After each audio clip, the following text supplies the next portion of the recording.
வணக்கம். தடயத்தாரின் நம்மவர் நிகழ்வோடு இணைந்திருக்கின்றோம். இந்த நிகழ்வானது நெடுந்தீவு குகன் என்று அழைக்கப்படும் எழுத்தாளர் ஆறுமுகம் குகன் அவர்கள் எழுதிய நெய்தல் புத்தக அறிமுக நிகழ்வோடு இணைந்திருக்கின்றோம். இந்த நிகழ்வானது மார்ச் 31 2024 கனடா ஸ்காவ்ரோவில் அமைந்திருக்கும் ஸ்ரீ ஐயப்பன் ஆலய மண்டபத்திலே மாலை 5 மணி அளவிலே இடம்பெற்றது. இந்த நிகழ்வுக்கு 100க்கும் மேற்பட்டவர்கள் கலந்து சிறப்பித்திருந்தார்கள் என்பதையும் பார்க்கக்கூடியதாகவும் இருந்தது. இந்த நிகழ்விலே பல அறிஞர்கள், கலைஞர்கள், கவிஞர்கள் உரையாற்றி இருந்தார்கள். இந்த நிகழ்வுகளை தொகுத்து தடயத்தார் நேர்களோடு பகிர்ந்து கொள்வதில் நாங்கள் பெரும் மகிழ்ச்சி அடைகின்றோம். இந்த நேரத்திலே எழுத்தாளர், நூலாசிரியர் குகன் ஆறுமுகம் அவர்களுக்கும் இங்கே உரையாற்றியிருந்த அனைவர்களுக்கும் எங்களுடைய அன்பையும் பாராட்டுக்களையும் தெரிவித்துக் கொண்டு நிகழ்வுக்குள்ளே செல்வோம். நன்றி, வணக்கம்.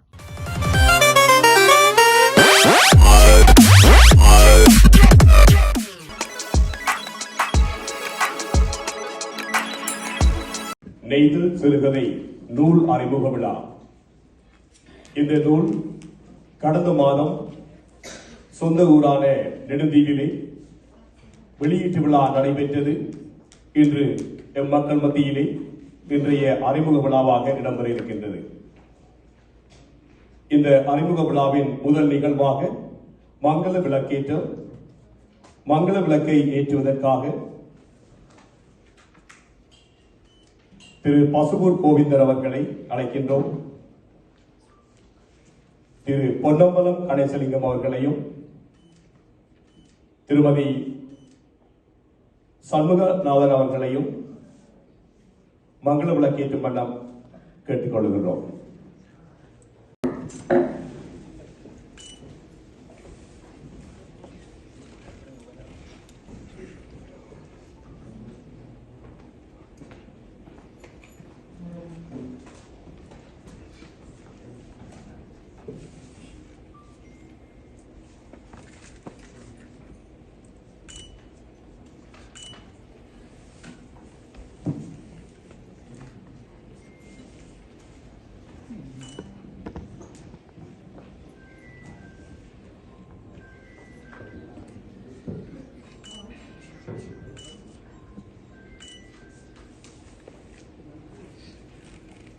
நன்றி.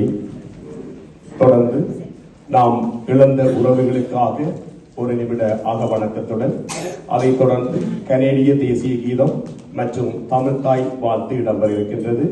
அனைவரையும் எழுந்திருக்கும் வண்ணம் பணிவுடன் கேட்டுக் கொள்கின்றோம்.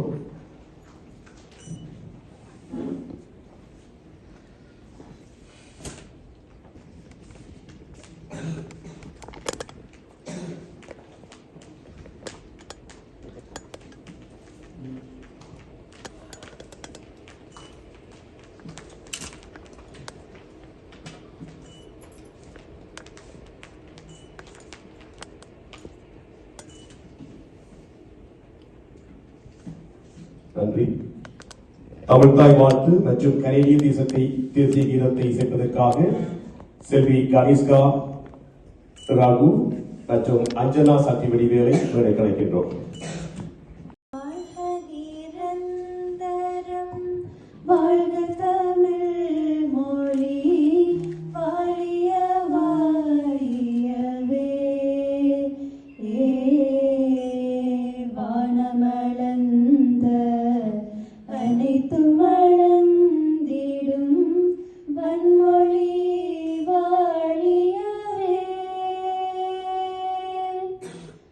கடல் வை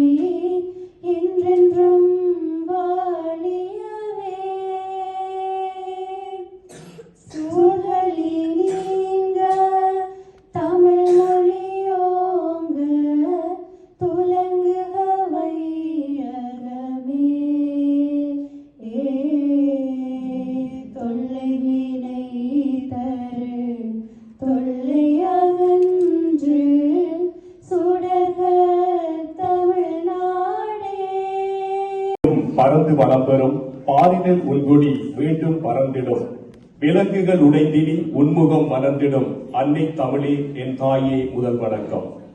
தமிழீழ மண்ணே தலை வணக்கம். நெய்தல் நூல் வெளியீட்டு விழாவிற்கு வருகை தந்திருக்கும் பெரியோர்களுக்கும் அன்பு உறவுகள் அனைவருக்கும் உங்களில் ஒருவர் ஜெயாகுமார் சுவாமியின் அன்பு வணக்கங்களும் இனிய ஈஸ்டர் நல்வாழ்த்துக்களும்.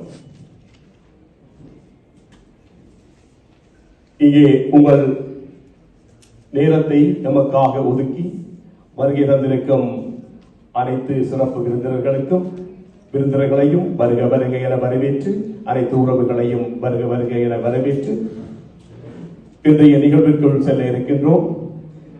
நீல கடல்மணியில் நித்தம் உரைப்பவளே, நீங்காத வெண்ணுரையில் பாதம் நரைப்பவளே, தூங்காத அலையோசை தாலாட்டில் துயில்பவளே, துடிக்கும் எண்ணிதைய கூட்டில் உரைப்பவளே, எந்தையும் தாயும் தவழ்ந்த தாய்மணியே, முந்தை என் குடியின் மூத்த கருவறையே, விந்தைகள் புரியும் பல மாந்தர்கள் பெற்றவளே, எம் அருமை தாயே நெடுந்தீவே, உன்மடியில் தவழ்ந்த பிள்ளை உயர்வு பல பெற்றிடவே உன்னருளை தந்திடம்மா, ஆறுமுகம் புகழுக்கு ஆசி பெற வழங்கிடம்மா, நெய்தல் நெருப்பாற்றில் முளைத்த நாற்றென்று கொட்டும் பனிமுகட்டில் கொடியேற்றி வைக்கிறம்மா, வாழ்த்திடுவோம் நாம் என்று வளரட்டும் அவர் தம் இலக்கிய பணி என்று.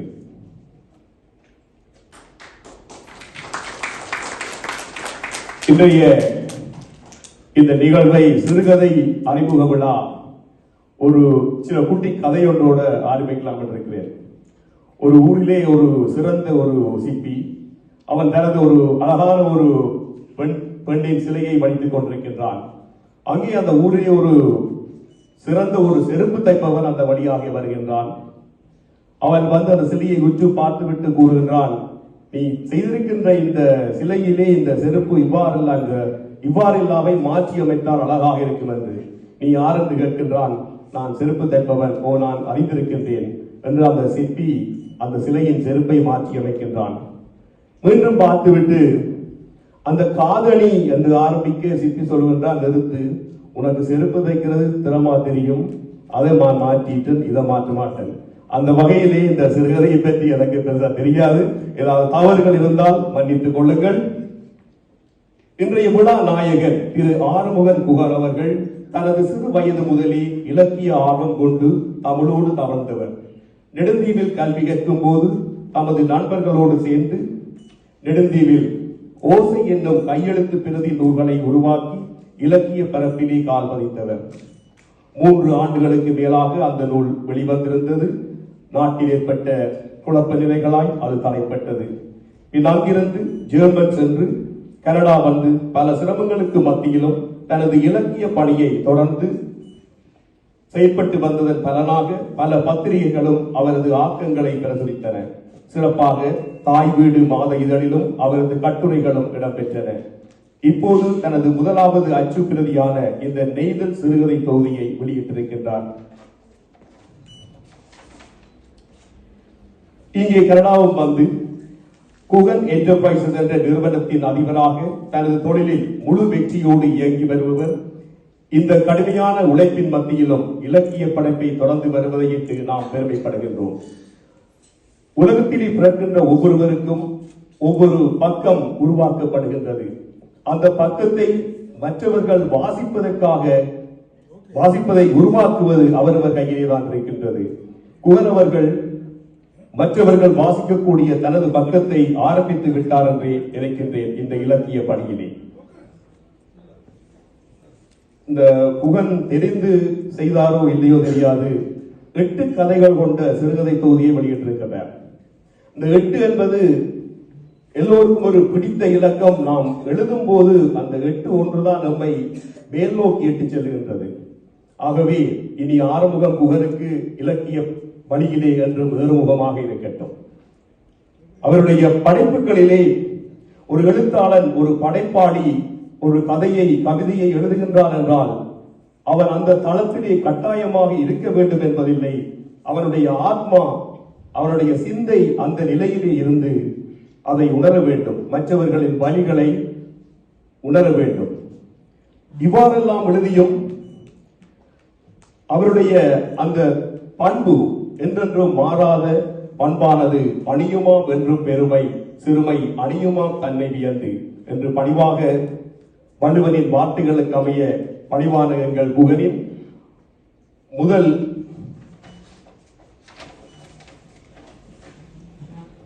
வாழ்த்துறையை வழங்குவதற்காக மொழி அழிந்தால் இனமழியும் இனமழிந்தால் நாடழியும் என்ற கோட்பாட்டை தனது மனதிலே கொண்டு புலம்பெயர்ந்து வாழ்ந்த நமது தமிழ் சிறார்களுக்கு தமிழை கற்பித்தர வேண்டும் என்ற பெரும் எண்ணத்தோடு கனடாவிலே தமிழை கற்பித்த ஆசிரியர்களில் தானும் முதலிடத்தை பெற்றுக் கொண்டவர்.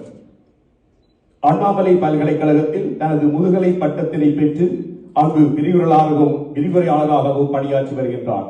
வானொலி அறிவிப்பாளர், பத்திரிகை ஆசிரியர், எழுத்தாளர், நூலாசிரியர் என தனது இலக்கிய பரப்பை விரிவுபடுத்தி தமிழ்நாடு அரசின் அழைப்பை ஏற்று அயலக தமிழர் மாநாட்டிற்கு சென்று வந்துள்ளார்.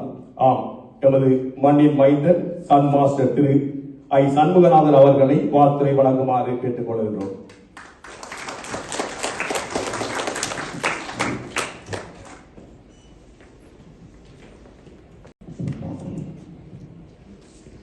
அன்புக்கும் மதிப்புக்கும் உரிய இன்றைய விழாவினுடைய பிரதம விருந்தினராக கலந்து கொண்டிருக்கக்கூடிய தம்பி லோகன் கணபதி அவர்களே, இங்கே இந்த விழா நாயகனாக ஒரு கன்னி முயற்சியை தொடர்ந்து இன்றைக்கு இந்த தமிழ் கூறு நல்லுலகத்திலே ஒரு எழுத்தாளனாக பரிணமித்து தன்னுடைய அடியை ஆரம்பித்திருக்கின்ற தம்பி குகன் அவர்களே, அவன் என்னுடைய மாணவன் என்பதிலே நான் பெருமை கொள்ளுகிறேன். அடுத்து எங்களுடைய இன்றைக்கு இந்த அரங்கிலே இந்த விழாவை சிறப்பிக்க வந்திருக்கின்ற பேச்சாளர்களே, என்னருமை பெரியோர்களே, பெற்றோர்களே, கல்விமான்களே, உங்கள் அனைவருக்கும் இனிய மாலை வணக்கம். இந்த நூல் என்பது நிச்சயமாக சாதாரணமாக நாங்கள் எல்லோருக்கும் அந்த எழுதுகிற ஆற்றல் இருக்குது, எழுதலாம். ஆனால் அவற்றை ஒழுங்குபடுத்தி இப்படித்தான் அமைய வேண்டும், இப்படித்தான் அமைய வேண்டும் என்று சொல்லி ஒழுங்குக்கு கொண்டு வந்து அதை சிறுகதையாகவோ அல்லது நாவலாகவோ அல்லது ஒரு பெரிய நாடகமாகவோ ஏதாவது ஒரு ஆக்கத்தை உருவாக்க வேண்டும் என்று சொன்னால் அதற்கு கொஞ்சம் புத்தகங்கள் நிறைய வாசிக்க வேண்டும். அந்த வாசிப்பு தன்மை ஆரம்ப காலத்திலே இருந்தே தம்பி கோயிலிடம் நிறையவே இருந்தது. ஏனென்றால் நெடுந்தீவு மகா வித்தியாலயத்தில் நான் ஆசிரியராக பணியாற்றிய பொழுது அங்கே இவருடைய வேலை திட்டங்களையும் இவருடைய ஆக்கங்களையும் அவருடைய முயற்சிகளையும் அவருடைய உந்துதலையும் அடிக்கடி பார்த்து நான் எண்ணுக்களை உண்மையிலேயே மகிழ்ந்த காலங்கள் உண்டு. இப்பொழுது ஆசிரியர் மகா வித்தியாலய அதிபராக இருக்கக்கூடிய ஐ தயாபரன் அவர்களும் என்னுடைய மாணவன். இப்ப அண்மை காலத்திலே சென்ற மாதம் நான் ஊருக்கு சென்றிருந்தேன். அங்கே ஒரு எங்களுடைய கல்விமான் முன்னிய அதிபர் நவநீத சிங்கத்தினுடைய ஞாபகார்த்த விழா ஒன்று சிறப்பாக நடந்தது. அந்த விழாவிலே அவரிடம் படித்த பல மாணவர்கள் இன்றைக்கு உயர் கல்வியை பெற்று அவர்கள் எல்லாம் ஒரு சிறந்த இடத்திலே இருந்து அங்கே அந்த விழாவிலே சிறப்பான நிகழ்வுகள் நடைபெற்றது. அதை பார்த்து எனக்குள்ளே ஒரு மகிழ்ச்சி அடைந்தேன். அதே மாவித்தியாலயத்துக்குள்ளே உள்ளுக்கு நான் நடந்து பார்த்தேன். என்னுடைய பழைய ஞாபகங்கள் எனக்கு நிழலாடினது. அதே நேரத்திலே என்னுடைய மாணவனை பற்றி வியாபாரம் சொல்லுகின்ற பொழுது கனடாவில் நல்ல ஆக்டிவா இருக்குது. என்னுடைய நண்பர், அதாவது அவருடைய ஒரு சகோதர முறையானவர், அன்னைக்கு அவருடைய முயற்சி நல்ல முறையிலே நடந்து கொண்டிருக்கிறது. இப்படி ஒரு சிறுகதை எழுதியிருக்கிறார் என்று சொல்லி கேள்வி, அதை வெளியிடுவதற்கான திகதியை குறிக்கப்பட்டிருக்கிறது என்று சொல்லியிருந்தார். அப்பொழுது உண்மையிலேயே நான் நினைத்தேன், சாதாரணமாக இந்த மண்ணிலே அவர் பல வேலை திட்டங்களை தன்னுடைய வேலை பணியிலும் அதன் ஊடாகவே இவ்வாறான ஒரு ஆரம்பத்தில் நான் நினைக்கிறேன் 90களிலே எழுதப்பட்ட கதைகளாக தினக்குரல் பத்திரிகையிலே வந்திருக்கிறது. இந்த 8 கதைகளையும் ஒரு காலகட்டத்திலே அவர் எழுதியிருக்கிறார். அந்த கதைகள் உண்மையாகவே அதை விமர்சிக்கிறக்காக இங்கே விமர்சகர்கள் இருக்கிறார்கள். ஆனால் அந்த விமர்சனத்தை தாண்டி அவருடைய முயற்சியை பற்றி உண்மையிலேயே நான் பாராட்டுகிறேன், வாழ்த்துகிறேன். ஏனென்றால் நெடுந்தீவான் நிச்சயமாக ஏதோ ஒரு துறையிலே எங்கோ அவன் ஒளி வீசிக்கொண்டுதான் இருப்பான் என்பது என்னுடைய கருத்து. ஏனென்றால் எங்களுடைய இன்னைக்கு ஒன்டாரியோ மாநிலத்தினுடைய பாராளுமன்ற உறுப்பினராக இருக்கக்கூடிய லோகன் கூட எத்தனையோ தடவைகள் நான் அவருடைய பேச்சையும் அவருடைய உத்வேகத்தையும் அவருடைய அரசியல் கொள்கைகளையும் பேசுகின்ற பொழுது அவன் எங்கிட ஒரு பையன், எங்கிட சொந்தக்கார பையன், நெடுந்தீவான்னு சொல்றதுல பெருமைப்பட்டிருக்கிறேன். அப்படி ஒவ்வொருத்தருக்கும் இதில் இருக்கக்கூடிய ஒவ்வொருத்தருக்கும் அந்த பெருமை இருக்கிறது. அப்படிப்பட்ட இந்த குகனுடைய இந்த முயற்சி உண்மையிலேயே நாங்கள் எல்லோரும் பாராட்ட வேண்டிய முயற்சி. இன்றைக்கு இந்த தமிழ் கூறு நல்லிலக்கத்திலே இன்றைக்கு சிறுகதை கண்டொரு தனித்துவம் இருக்கிறது. அந்த சிறுகதைக்கு, அந்த தனித்துவத்துக்கு முக்கியமாக நிறைய பாடுபட வேண்டும். அந்த பாடுபடுவதன் ஊடாக நிறைய பணிகளை எங்களால் ஆற்ற முடியும். அதை இன்றைக்கு குகன் அவர்கள் நிரூபித்திருக்கிறார்கள். அங்கே நெடுந்தீவு மகாவித்தியாலயத்தில் நடைபெற்ற அந்த முதலாவது இந்த விழாவிலே பலர் உரையாற்றி இருக்கிறார்கள் பார்த்து. ஏனென்றால் எங்களுக்கு அந்த கடலும் கடல் சார்ந்த இடமும் நீதல் என்று சொல்லப்படுகின்ற அந்த தன்மை எங்களிடம் எல்லாரிடம் இருக்கிறது. நாங்கள் கடலை அண்டி வாழ்ந்தவர்கள். கடல் காற்று, இயற்கை, எங்களுடைய ஒவ்வொரு நடவடிக்கைகளையும் நாம் பார்த்தால் உண்மையிலேயே இப்பொழுது ஒரு 10 வருஷம் 15 வருடத்துக்கு பிறகு அந்த ஊர்ல போய் கேட்கல, அதுல ஒரு தனித்துவம் இருக்கிறது. எல்லாம் எங்களுக்கு ஞாபகம் வரும். நண்பர்களோடு ஓடி திரிந்து விளையாடுறது கடற்கரையிலே. அப்ப அந்த காலங்களை கடந்து குகனவர்கள் இந்தியா சென்று, இந்தியாவிலிருந்து ஜெர்மனிக்கு சென்று, அப்ப அவர் செல்லுகின்ற நேரம் எல்லாம் அந்த குறிப்பேடுகளை, அந்த சம்பவங்களை அப்படியே ஞாபகப்படுத்தி வைத்து உருவாக்கப்பட்டதான் இந்த 8 சிறுகதைகள். உண்மையிலேயே என்னால் அவ்வளவு கதைகளையும் என்னால் வாசிக்க முடிந்தது. மிக இலகுவாக, மிகவும் தெளிவாக எங்களுடைய பேசுகின்ற தமிழிலே எழுதப்பட்டிருப்பது உண்மையிலேயே ஒரு பாராட்டுக்குரியது. எல்லாரும் விளங்கிக் கொள்ளலாம். உண்மையிலேயே ஒரு 5ஆம் வகுப்பு 7ஆம் வகுப்பு படித்தவர்கள் கூட விளங்கும் அளவுக்கு எங்களுடைய பேச்சு தமிழிலே மிக அற்புதமாக இருக்கிறது. அதுதான் உண்மையிலேயே நான் பாராட்டுகிறேன்.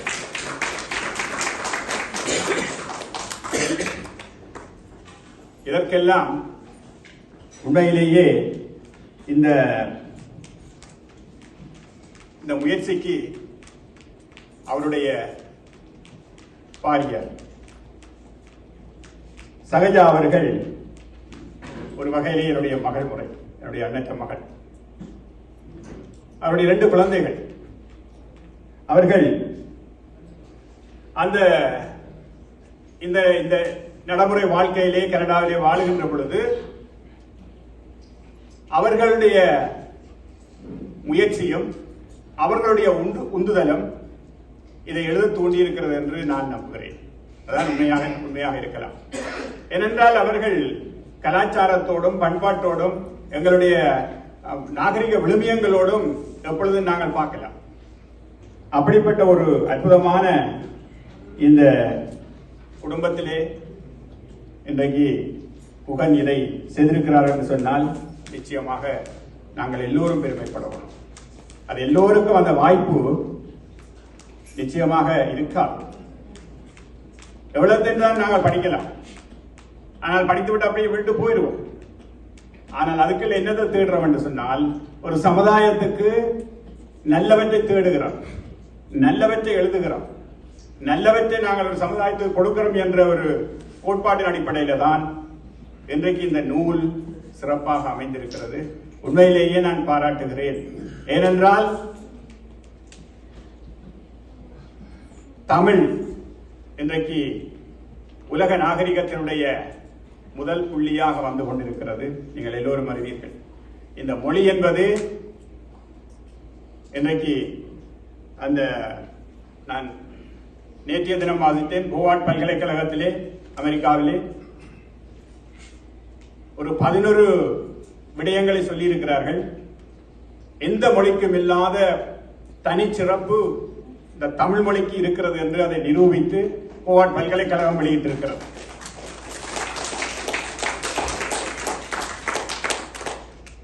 அப்படி இன்றைக்கு உலகம் முழுவதும் தமிழ் மொழியையும் தமிழரையும் எண்ணி பார்க்கிற அளவுக்கு ஒரு பெரிய நிகழ்வு நடந்து கொண்டிருக்கிறது.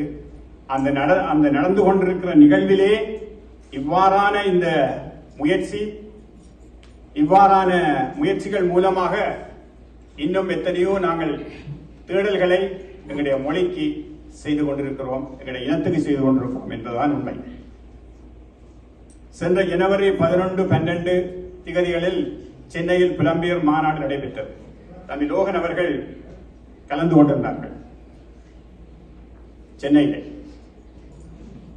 அந்த சென்னையிலே நடந்த மாநாட்டிலே மிக தெளிவாக லோகன் அவர்கள் நல்ல தமிழிலே பேசினார். எல்லாரும் ஆச்சரியப்பட்டார்கள். கிட்டத்தட்ட ஒரு 2000-3000 மக்கள் இருந்தார், அறிஞர்கள்.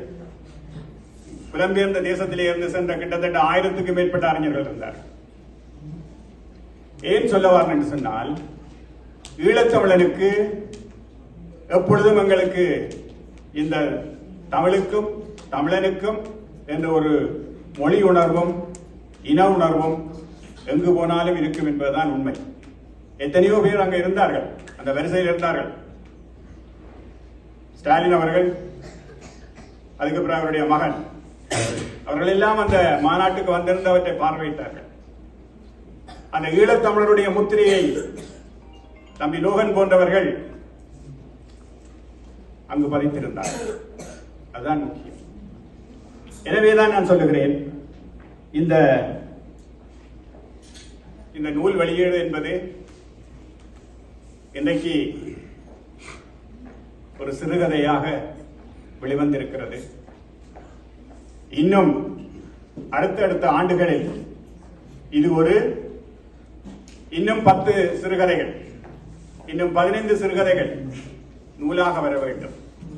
அதனைத் தொடர்ந்து அது நாவலாக மலர வேண்டும், அப்ப நாவல்களாக மலர வேண்டும். இவ்வாறுதான் ஒரு எழுத்தாளருடைய போக்கு நீங்கள் பார்க்கலாம். இப்ப இந்திய தமிழகத்திலே பார்க்கக்கூடிய எழுத்தாளர்களை நீங்க பார்த்தா தெரியும். ஆரம்ப காலத்திலே இப்படி சிறுகதை எழுத்தாளர்களால் தான் இருந்தார்கள். பின்னர் தான் அவர்கள் எல்லாம் இன்றைக்கு உலகம் போற்றுகின்ற தமிழகம் போற்றுகின்ற அல்லது தமிழ் உலகம் போற்றுகின்ற பேரறிஞர்களாக வந்திருக்கிறார்கள். எனவே உனக்கு வயது இருக்கிறது, முயற்சி இருக்கிறது, இவற்றையெல்லாம் தாண்டி ஒரு வேகம் இருக்கிறது. அப்ப இந்த இவ்வளவு நிகழ்ச்சியிலும் இதை இவர் செய்து கொண்டிருக்கிறார் என்று சொன்னால், தன்னுடைய வேலைப்பளுவிலும் அதை நாங்கள் நெடுந்தீவிலே முதலாக அதை அரங்கேற்றி இருந்தாலும், இங்கு வாழக்கூடிய மக்கள் அதை அறிந்து கொள்ள வேண்டும் என்பதற்காக இந்த விழாவை இன்றைக்கு, இந்த நூல் வெளியீட்டு விழாவை இன்றைக்கு நடத்தி கொண்டிருக்கிறார். அவருக்கு என்னுடைய மன நிறைந்த நன்றியும் பாராட்டுதலும் வாழ்த்துக்களும். ஆம், உண்மையிலேயே கூறுவார்கள், நாவல் என்பது ஒரு ஓடை, ஆறு, சிற்றாறு போன்றது. ஒரு இடத்திலே ஒரு கலைஞரின், எழுத்தாளரின் உள்ளத்திலே உருவாகி கலைஞரிடத்திலே, வாசகர்களிடத்திலே போய் சேருகின்றது. அதே போன்று சிறுகதை அம்பு போன்றது. அந்த எழுத்தாளரின் வில்லிலே இருந்து புறப்பட்ட அம்பு வெகு வேகமாக போய் தன் இடத்தை சென்றடையும், வாசகர்களை சென்றடையும். சன்மாஸ்டர் அவர்கள் குறிப்பிட்டது போன்று மிகவும் அருமையான கதைகள், மிக விரைவாக உள்ளத்தினை தொடக்கூடிய கதைகளாக இவரின் கதைகள் அமைந்திருக்கின்றன. அடுத்து தலைமை உரை வழங்குவதற்காக தனது பல்கலைக்கழக காலம் முதல் தலைமை பண்பையும் ஆளுமையையும் கொண்டு விளங்கி மார்க்கம் தொகுதியில் முதலாவது தமிழ் மாநகர சபை கவுன்சிலர் என்ற பெரும் பணியை ஏற்று மக்களுக்கு ஆற்றிய பணி மூலம் தனது பீடத்தை மாகாண பாராளுமன்ற உறுப்பினராக உயர்த்தி தொடர்ந்தும் தனது தொகுதி மக்களுக்கும் புலம்பெயர்ந்த தமிழ் மக்களுக்கும் தனது சிறந்த பணியை ஆற்றி வரும் மார்க்கம் தோங்கில் தொகுதி மாகாண பாராளுமன்ற உறுப்பினர் கௌரவ லோகன் கணபதி அவர்களை தலைமையுரை வழங்குமாறு வரவேற்கின்றோம். ஈழ மண்ணின் இறுதி போரை தடுக்கக்கூடிய வல்லமை இருந்தும் தமது சுய லாபத்திற்காக ஆறாமுகமாக இருந்த தமிழ்நாடு திராவிட அரசின் கோட்டைக்குள்ளேயே சென்று எங்கள் வலிகளை அவர்களுக்கு உணர்த்தியமைக்காக நாம் அவருக்கு எமது வாழ்த்துக்களை கூறி வரவேற்போம். எல்லாருக்கும் வணக்கம். அப்படி இருக்கிறீங்க? கதை சொல்ல பேசுறதை விட நாங்கள் பறவைகள் பறவைகள் என்னென்றால் முதல்ல இந்த தம்பி ஜெயக்குமாருக்கு அவருடைய அன்பான கருணையான அருமைக்கு நன்றி சொல்லி இங்கே வந்திருக்கின்றவங்க எல்லாருக்கும் உங்களுக்கு தெரியும் ஈஸ்டர் பர்த்டே. இந்த பர்த்டேயில் கூட நான்கு கூட சொல்லியிருந்தா நான் இங்கே நிற்பதை தெரியாதுக்குவேன். நிச்சயமாக உங்களை வாழ்த்துறதுக்கு நான் என்னுடைய சார்பிலும் என்னுடைய அரசு சார்பிலும் வருவேன், முடிஞ்சவர் வருவேன் என்று சொல்லி எனக்கு வந்திருக்கின்ற அந்த இது உண்மையிலேயே நான் மகிழ்ச்சி அடைகின்றேன். என்று சொன்னால் நீங்கள் எல்லாரும் இங்கே வந்து அவரை வாழ்த்துறதுக்கு எங்களுக்கெல்லாம் நிறைய வாழ்த்துவோம், பிளாக் பண்ணணும், இருக்கிற நேரம் தட்டி கொடுக்கணும். வெளியில் சொல்லுவாங்க பேட் இந்த பேக். நாங்கள் அந்த என்கரேஜ்மெண்ட் மற்ற தட்டி கொடுக்கறது, அந்த ஹைனஸ்கள் எல்லாம் சில வேலை எங்களோட உதவிகளிலிருந்து அந்நியப்படுதுன்னு.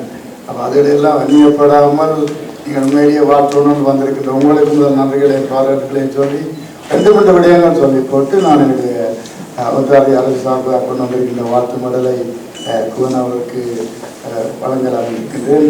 இந்த நெய்தல் சிறுதாய தொகுப்பு நாங்களெல்லாம் நெய்தலில் இருந்து எங்களோட நெடுந்தீவு மக்கள் வந்து மருவத்தோட கைகோத்து வாழ்ந்த சமூகம், கடல் சார்ந்து வயல் சார்ந்து.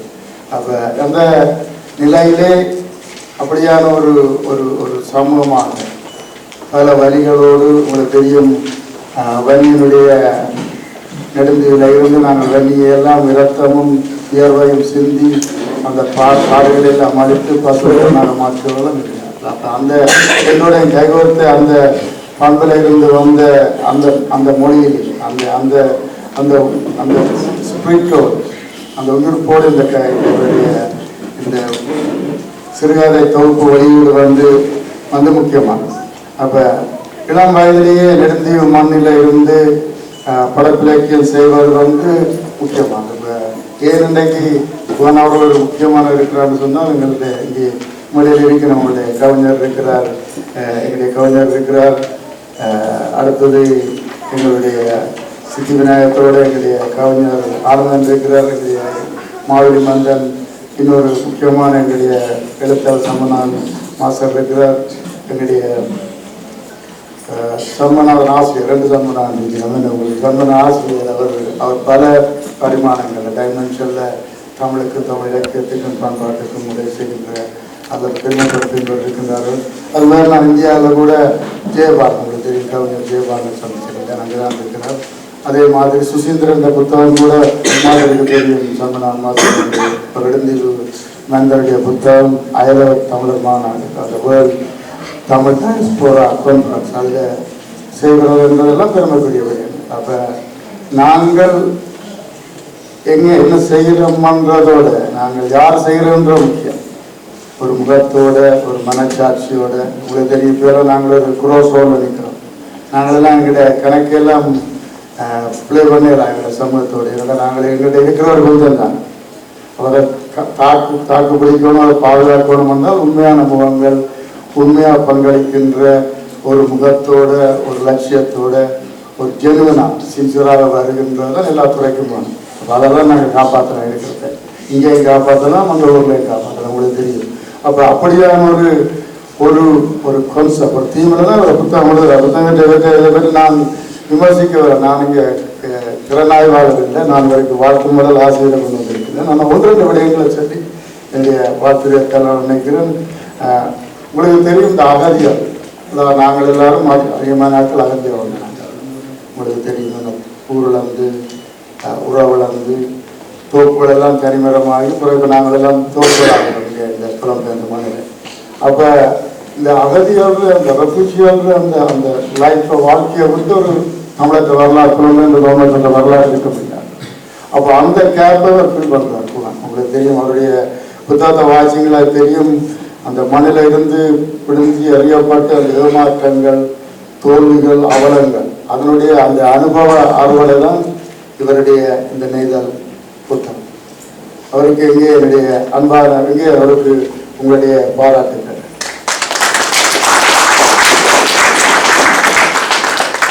சொல்லலாம், no one hears your story until you tell. You don't tell, no one hears your story. உங்களுக்கு சொல்ல விட்டால் தெரியாது. நாங்கள் வந்து எங்கள்கிட்ட நிறைய வேலையாக இருக்குது. குமுதினி படையில இருந்து அதுக்கு முதலே இருக்குது. இப்போ நான் எங்களுடைய ஊரில் இருந்து தொடங்குறேன். வரலாறு யாரோடைய தொடங்குறேன், இல்லை வரலாறு யாரோடைய முடிகிறது இல்லை அப்படின்னு. அப்போ எங்கள்கிட்ட வேலையாக இருக்குது. எங்களுக்கு 3 லட்சம் 4 லட்சம் தமிழ் மக்கள் கனடாவில் இருக்கிறாங்க. அந்த 4 லட்சத்துக்கு மேலே ஸ்டோரி இருக்கு, உண்மையான ஸ்டோரி. இவர் எழுதினது ஃபிக்ஷன் இல்லை, புனகதை. அவர் கவிதை சொல்கிறார், இந்த பாத்திரங்கள் இன்னும் வாழ்ந்துட்டு இருக்கு. இது வந்து உண்மையிலேயே ஒரு அவருக்குரிய ஒரு வாழ்கின்ற யதார்த்தமான சொல்ற வீடுகள், யதார்த்தத்தை மறைக்காத இந்த பாத்திரங்கள் வாழ்கின்ற கதைகள் சொல்றாங்க. இப்படியான கதை எங்களுக்கு தேவை. இப்போ எங்களுக்கெல்லாம் புனகதை செய்கிறதுக்கெல்லாம் தேவையில்லை. எங்கள்கிட்ட அவங்களை சொல்ற கதைகள் இருக்கு. அப்போ அடுத்தது டாக்குமெண்டேஷன். இப்போ இதுவரெல்லாம் வந்து எங்களுடைய நாங்கள் வாழ்கிற நாடு வந்து டாக்குமெண்டேஷன். எல்லாம் ஐடி தாங்க, டாக்குமெண்டேஷன் தாங்கன்னு சொல்கிறோம். அப்போ எங்களுடைய மக்களின் தைரியங்களை நீங்கள் டாக்குமெண்ட் பண்ணுகின்ற ஒரு முயற்சியாக தான் இந்த இவருடைய படத்தை பார்க்கின்றேன். அப்போ சமூக நீதிக்கான, இன மேம்பாட்டுக்காக இந்த இந்த புத்தகங்களை, இந்த எங்களுடைய வரலாறுகளை, எங்களுடைய கதைகளை படைக்கின்றது வந்து உண்மையிலேயே ஒரு ஒரு வரலாற்றுக்கும் எங்களுடைய இனத்துக்கும், எங்களுடைய மொழி, அரசியல், சமூக, பொருளாதார வரலாற்றுக்கெல்லாம் செய்கின்ற ஒரு அதற்கெல்லாம் வலு சேர்க்கின்ற ஒரு விடயமாக தான் நான் இதை பார்க்கின்றேன் கூறி, என்னுடைய தம்பி குகன் அவர்கள் இப்படியான தமிழ் நெருங்கிய மக்களுக்குள்ளே இருக்கின்ற எழுத்தாளர்கள், கவிஞர்கள் வரி அந்த வரிசையிலே ஒரு கிரியேட்டிவ் ரைட்டர். மேலே புலம்பெயர்ந்த மண்ணில் ஒரு படைப்பிலக்கியம், கிரியேட்டிவ் படைப்பிலக்கியம், அந்த படைப்பிலக்கிய தளத்தில் தடம் பதித்து அவருடைய கன்னி முயற்சிக்கு, உண்மையிலேயே கன்னி முயற்சியின் வெளியீடாகத்தான் இதை நான் பார்க்கிறேன். என்றால் சொன்ன மாதிரி இவருடைய முயற்சி இன்னும் 8 கதைகள் இன்னும் 100கணக்கான கதைகளாக மாறலாம், நாவலாக மாறலாம், கவிதைகளாக மாறலாம் என்று மாறலாம் என்று கூறி, இன்றைய முயற்சி ஒரு படைப்புக்கு ஒரு கனவியான ஒரு அத்திவாரமாகத்தான் இருக்கும் என்ற அசையாத நம்பிக்கையோடு அவருடைய என்னுடைய வாழ்க்கை கூறி, நான் என்னுடைய அரசு சார்பாக கொண்டு வந்திருக்கின்ற ஒன்றாரிய அரசு சார்பாக கொண்டு வந்திருக்கின்ற வாழ்த்து மக்களை இப்பொழுது வாசிக்கிறேன். On behalf of the legislators of Ontario, I am pleased to extend my sincere congratulations to Mr. Kugan Arumugam in recognition of your book, Neidal Sirgadai Prabhuku. Congratulations to Mr. Kugan Arumugam on the release of your book, Neidal Sirgadai Prabhuku. This book not only promotes the Tamil culture, but also symbolizes a cultural spirit that cannot be denied or destroyed. I would like to commend you for dedicating your time and effort to the making this book. Thank you to all the members, founders, donors and volunteers for the support and diligently working to make this event such a success. Wishing you nothing but the best, and I look forward to seeing you grow in the years to come. Signed by Logan Ganapati, Member of Parliament, Gopal Markanzoli, but I do present on behalf of Premier Takport and India Caucus. என்னுடைய நான் சார்ந்திருக்கின்ற முதலமைச்சர் தக்போர்ட் சார்பாகவும் என்னுடைய அரசு சார்பாகவும் இவருடைய நெய்தாற்றுடைய தொகுப்புக்கு வாழ்த்து கூறி விடைபெறுகின்றேன். நன்றி.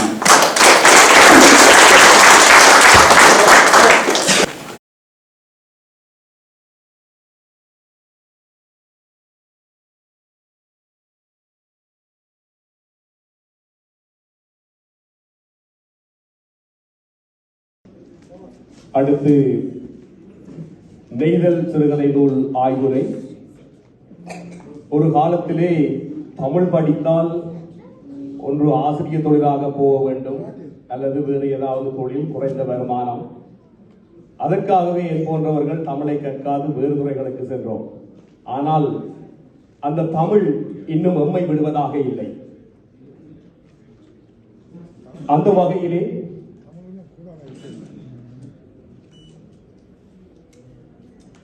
விஞ்ஞான துறையில் இலங்கையிலும் ஓமானிலும் செவிலியர் பயிற்சி கல்லூரி விரிவுரையாளராகவும், அதே துறையில் துணை முதல்வராகவும், கனடாவில் தனியார் கல்லூரியில் மருத்துவத்துறை விரிவுரையாளராகவும், கனடா அண்ணாமலை பல்கலைக்கழகத்தில் தமிழ் துறை உதவி விரிவுரையாளராகவும் பணியாற்றி தமிழின் மீது கொண்ட காதலால் தமிழில் முதுகலை பட்டம் பெற்று பாடலாசிரியர், எழுத்தாளர், பேச்சாளர், இலக்கிய திறனாய்வாளர், கவிஞர் என்றும் கவி ஆசான் என்றும் எங்கள் முன் சிறந்து விளங்கும்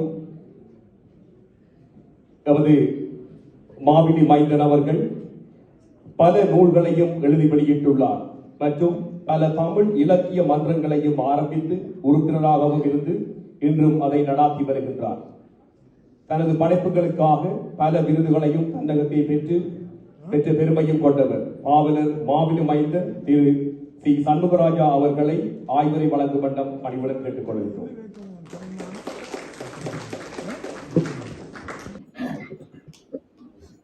எனக்கு உயிர் தந்த அன்னையையும் எனக்கு உயிரான அன்னை தமிழையும் என் உயிர் வளர்த்த அன்னை மண்ணையும் முதலில் தாழ் பணிந்து வணங்கி இன்றைய விழாவின் நாயகனாக இருக்கின்ற தம்பி குகன் அவர்களே, இந்த விழாவை மிக சிறப்பாக நெறிப்படுத்தி நடத்தி கொண்டிருக்கின்ற தம்பி ஜெயக்குமார் அவர்களே மற்றும் நெடுந்தீவு மக்கள் ஒன்றியத்தின் தலைவர் ஆனந்தன் அவர்களே, இங்கே வாழ்த்துறை வழங்கி சென்றிருக்கின்ற ஆசிரியர் சண்முகநாதன் அவர்களே மற்றும் கவிஞர் சித்திவிநாயகம் அவர்களே, இங்கே கூடியிருக்கின்ற அவையோர்களே, உங்கள் எல்லோருக்கும் எனது அன்பும் வணக்கமும். இந்த இனிய மாலை பொழுது இங்கே எம் ஊர் உறவுகள், எமது மண் உறவுகள் எல்லோரும் கூடியிருக்கின்றீர்கள். உற்சாகமாக இருக்க வேண்டும். எல்லோரும் சோர்ந்து இருக்கின்றீர்கள். சாப்பிட்ட பின்னும் சோர்ந்து இருக்கிறீர்கள். உற்சாகமாக இருந்து எங்களுடைய எழுத்தாளர் குகன் அவர்களை உற்சாகப்படுத்துங்கள்.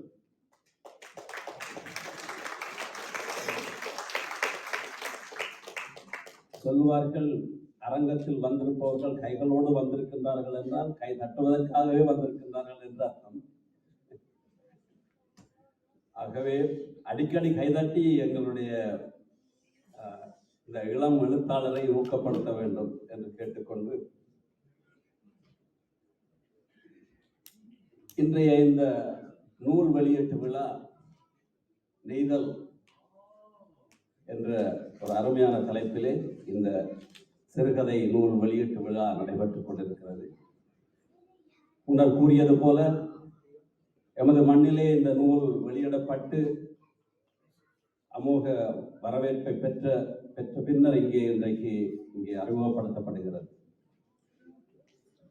தமிழ் இலக்கிய வரலாற்றிலே புலம்பெயர்ந்த இலக்கியத்துக்கான நூற்றாண்டாக இந்த நூற்றாண்டை நாங்கள் கொள்ளலாம். ஏனென்றால் அதுவும் ஈழத்தமிழ் இலக்கிய நூற்றாண்டாக இந்த நூற்றாண்டை நாங்கள் கொள்ளலாம்.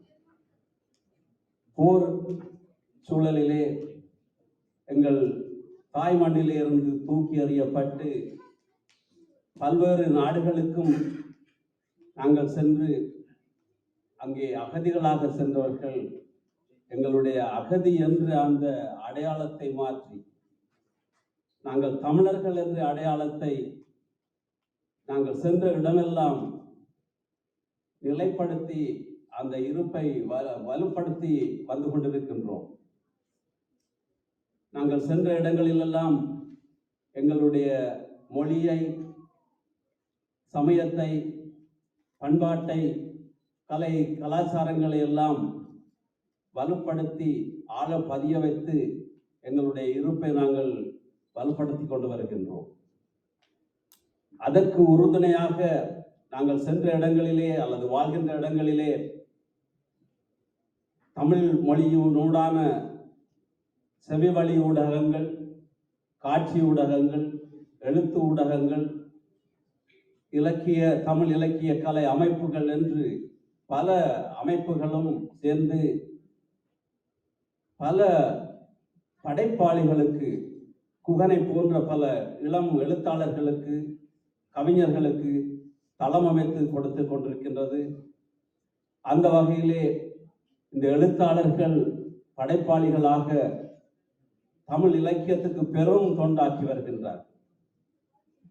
அந்த வகையிலே தான் இன்றைக்கு இந்த தமிழ் இலக்கிய வரலாற்றிலே வேறு எந்த காலத்திலும் இல்லாத வகையிலே பெருமளவிலான கவிதை நூல்கள், சிறுகதை நூல்கள், ஆய்வுரை நூல்கள், கட்டுரைகள் என்று பெருமளவிலான நூல்கள் வெளிவந்து கொண்டிருக்கின்றன. இந்த நாட்டிலே கூட, எங்களுடைய நாட்டிலே கூட ஒவ்வொரு வாரத்துக்கும் நூல் வெளியீட்டு விழாக்கள் நடந்து கொண்டிருக்கின்றன. இது தமிழ் இலக்கியத்துக்கும் தமிழ் மொழிக்கும் ஒரு காத்திரமான பங்களிப்பு என்று நான் நம்புகிறேன். இப்படியான எழுத்தாளர்கள், வளர்ந்து வருகின்ற எழுத்தாளர்களுடைய பங்களிப்பு தமிழை வளர்க்கின்ற ஒரு கருவியாக அமைந்து வருகிறது என்பதை நான் அறிகிறேன். இன்றைக்கு இவ்வகையான இந்த வகையிலே தான் எங்களுடைய மண்ணின் மைந்தன் குகன் அவர்களும் ஒரு இளம் சிறுகதை எழுத்தாளராக இன்றைக்கு எங்கள் முன்னிலையிலே ஒரு கோபுரமாக இங்கே உயர்ந்து நிற்கின்றார். அவருக்கு உங்களுடைய பாராட்டுகளை இந்த நேரத்திலே தெரிவித்துக் கொள்ள வேண்டும். என்னிடம் தொலைபேசியிலே கேட்டார், என்னுடைய நூலொன்று வெளியே வர இருக்கிறது, அதற்கு ஒரு ஆய்வுரை வழங்க முடியுமா என்று. எப்படி மறக்க முடியும்? எவ்வளவுதான் நேர சுமை இருந்தாலும் அல்லது வேறு பொறுப்புகள் இருந்தாலும் கூட இதை மறக்க முடியாது. ஏனென்றால் என்னுடைய மண்ணின் மைந்தன் என்ற அந்த உரிமையும் அந்த உணர்வும் இருக்கின்ற பொழுது அதை மறக்க முடியாது. நான் உடனே சொன்னேன், நான் வருகின்றேன். எனக்கு அந்த நூலை கொண்டு வந்து தந்தார். அதை நான் ஒரு முறை அல்ல 2 முறை வாசித்தேன். ஒரு முறை ஒரு வாசகனாக வாசித்தேன், கதை என்ன சொல்லுகிறது என்று பார்ப்போம். 2வது தடவை அது ஆய்வு செய்ய வேண்டும் என்றபடியால் அதை ஒரு ஆய்வாளன் என்ற நிலையிலே 2வது தடவை அதை வாசித்தேன். 2 தடவை வாசிக்க முடியும். அப்படியா? ஒரு சிறிய நூல் தான், 8 கதைகள். அப்படியாக அந்த திறனாய்வாளன் என்ற முறையிலே நான் அந்த நூலை வாசித்த பொழுது அங்கே அந்த நூல் ஒரு நல்ல ஒரு எழுத்தாளனை உருவாக்கி வைத்திருக்கின்ற என்ற அந்த உண்மையை உணர்ந்து கொண்டேன். ஏனென்றால் சிறுகதை எழுதுபவர்களோ அல்லது கவிதை எழுதுபவர்களோ 4 விடயங்களை கையாள வேண்டும் அல்லது பின்பற்ற வேண்டும். 1, அனுபவம். சிறுகதை எழுதுபவர்கள், முக்கியமாக எழுத்தாளர்கள், கவிஞர்களோ எழுத்தாளர்களோ நாவலாசிரியர்களோ தங்களுடைய அனுபவங்களை எழுதுகிறார்கள். அந்த அனுபவத்தை எழுதாத கதைகள் அல்லது அனுபவம் இல்லாமல் எழுதப்படுகின்ற கதைகள் எல்லாம் வெறும் பொம்மை கதைகளாக இருக்கும், உயிரோட்டம் இருக்காது. அப்போ முதலாவதாக அனுபவம். ஆனால் தனியே அனுபவத்தை மட்டும் எழுதிவிட்டால் அங்கே சுவை இருக்காது கதையிலே. கற்பனை வேண்டும். 2வதாக கற்பனையை நாங்கள் கலந்து கொள்ள வேண்டும். மூன்றாவதாக மொழிநடை வேண்டும். ஒரு நல்ல மொழிநடை இருந்தால்தான் அதை கதையாக மற்றவர்கள் சுவைக்கக்கூடியதாக எழுத முடியும். அடுத்ததாக பல உத்திகளை கையாள வேண்டும், படைப்பாக்க உத்திகள். இது கவிதைக்கும் பொருந்தும், கதைக்கும் பொருந்தும். இந்த 4 விடயங்களும் நாங்கள் பின்பற்ற வேண்டும். அனுபவம் என்றால் என்ன? அது நாங்கள் வாழுகின்ற காலத்திலே அல்லது எங்களை சுற்றி இருக்கின்ற எங்களுடைய சமுதாயத்திலே நடைபெறுகின்ற அல்லது எங்களோடு நாங்கள் அதற்றோடு தொடர்பு படுத்தி கொண்டு எங்கள் வாழ்விலே அவை ஏற்படுத்துகின்ற பாதிப்புகள் தான் அனுபவமாக எங்களிடம் பதியப்படுகிறது. அந்த அனுபவத்திலே அந்த பாதிப்பு தான் சமூக அக்கறையை எங்களிடம் கொண்டு வருகின்றது. சமூகத்தின் மீது அக்கறை வேண்டும். எதற்காக இந்த 8 கதைகளை எழுதினார் என்றால், சும்மா தான் அனுபவித்த அல்லது தான் கண்ட கேட்ட அந்த அனுபவங்களை சும்மா எழுதி போட்டு போவதற்காக அல்ல. அது எங்களுடைய சமுதாயத்திலே அந்த கதையை வாசிப்பவர்களுடைய மனத்திலே ஏதாவது ஒரு மாற்றத்தை ஏற்படுத்த வேண்டும், ஏதாவது ஒரு செய்தியை சொல்ல வேண்டும், ஏதாவது ஒரு ஒரு மாற்றத்தை சமூகத்துக்கு ஏற்படுத்த வேண்டும், தனி மனிதனுக்கு ஏற்படுத்த வேண்டும், அதன் மூலமாக சமூகத்துக்கு ஏற்படுத்த வேண்டும் என்ற அந்த நோக்கம் தான் அந்த எழுத்தாளர்களிடம் இருக்கின்றது. அவர் இந்த அனுபவத்தை அந்த அப்படியான அனுபவ அக்கறை, சமூக அக்கறை இல்லாமல் எழுதுகின்ற எந்த எழுத்தும் அதனால் அது ஒரு சிறந்த படைப்பாக அமையாது என்றது என்னுடைய கருத்து. அவர் இந்த அனுபவத்தை தான் அந்த 8 கதைகளிலே எழுதியிருக்கிறார். அதை அவர் தன்னுடைய முகவுரையிலேயே கூறியிருக்கின்றார். ஆசிரியர் தான் முன்னுரையிலே இப்படி கூறுகிறார், எனது அனுபவங்கள் நான் கண்ணால் கண்ட, காதால் கேட்ட சிலவற்றின் ஒட்டுமொத்தமான உருவமே இந்த சிறுகதை தொகுப்பு. யதார்த்தத்தை மறைக்கவில்லை என்று தன்னுடைய முன்னுரையிலே இந்த பதிவை செய்திருக்கின்றார். அவை இந்த அங்கே சொல்லப்படுகின்ற கதாபாத்திரங்கள் எல்லாம் வாழ்ந்து வருகின்ற கதாபாத்திரங்கள் அல்லது வாழ்ந்த கதாபாத்திரங்களாக இருக்கின்றன. புலம்பெயர் படைப்புகள் ஓரளவுக்கு இங்கே கனடா வந்து அவர் எழுதிய கதைகள், சில கதைகள் புலம்பெயர்ந்த மக்களை பற்றியதாக இருக்கின்றன. ஆனாலும் புலம்பெயர்ந்த மக்களுடைய எந்த படைப்பும் எப்படியோ அவர்களுடைய மனம், அவர்களுடைய உள்ளம் அங்கே தாங்கள் பிறந்து வளர்ந்து வாழ்ந்த மண்ணை விட்டு அகலுவதில்லை, அங்கே போய் சேர்ந்து விடுகிறது.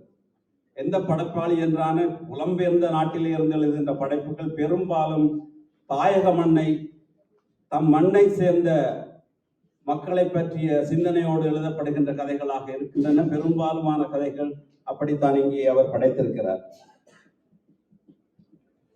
அடுத்தது, எப்படி என்றாலும் அவர் தன்னுடைய அந்த அனுபவங்களை பதிய வந்தாலும் அதை சில வேளை என்ன பாதி அனுபவம் பாதி கற்பனை இருந்தே தீரும். எந்த ஒரு எழுத்தாளனுக்கும் அது இருக்கும். என்றால் அந்த அனுபவத்தை மட்டும் எழுதிவிட்டால் அங்கே சுவை இருக்காது. கற்பனையும் கலந்து எழுத வேண்டும். அந்த கற்பனை கலந்து எழுதும் பொழுதுதான் கதைகளிலே எழுதி முடிப்பார்கள். சில வேளை யாவும் கற்பனை என்று முடிக்கின்ற அந்த வழக்கம் இருக்கிறது சில கதை ஆசிரியர்களிடம். அது யாவும் கற்பனையாக இருக்காது, பாதி கற்பனையாக இருக்கும், பெயர்கள் கற்பனையாக இருக்கலாம்.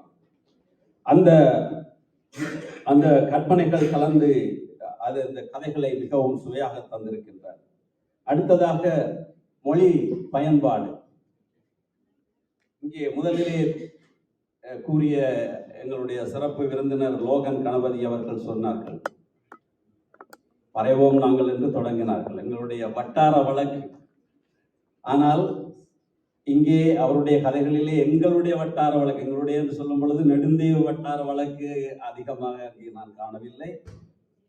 ஆனால் அங்கே வட்டார வழக்கு இருக்கிறது. வட்டார வழக்கு என்றால் நாங்கள் ஈழத்திலே பேசுகின்ற அந்த தமிழ் அப்படியே இருக்கிறது. மிக எளிமையான இலகுவான நடையிலே அந்த வட்டார வழக்குகள் அங்கே சேர்க்கப்பட்டிருக்கின்றது. இந்த நேரத்திலே நான் கூறுவேன், எங்களுடைய நெடுந்தீவு மண்ணின் வட்டார வழக்கு என்பது ஒரு தனித்துவமான, இலங்கை தமிழர் வாழ்கின்ற இடங்களிலே எங்களுடைய நெடுந்தீவில் உள்ள வட்டார வழக்குகள் எங்கேயும் நான் காணவில்லை.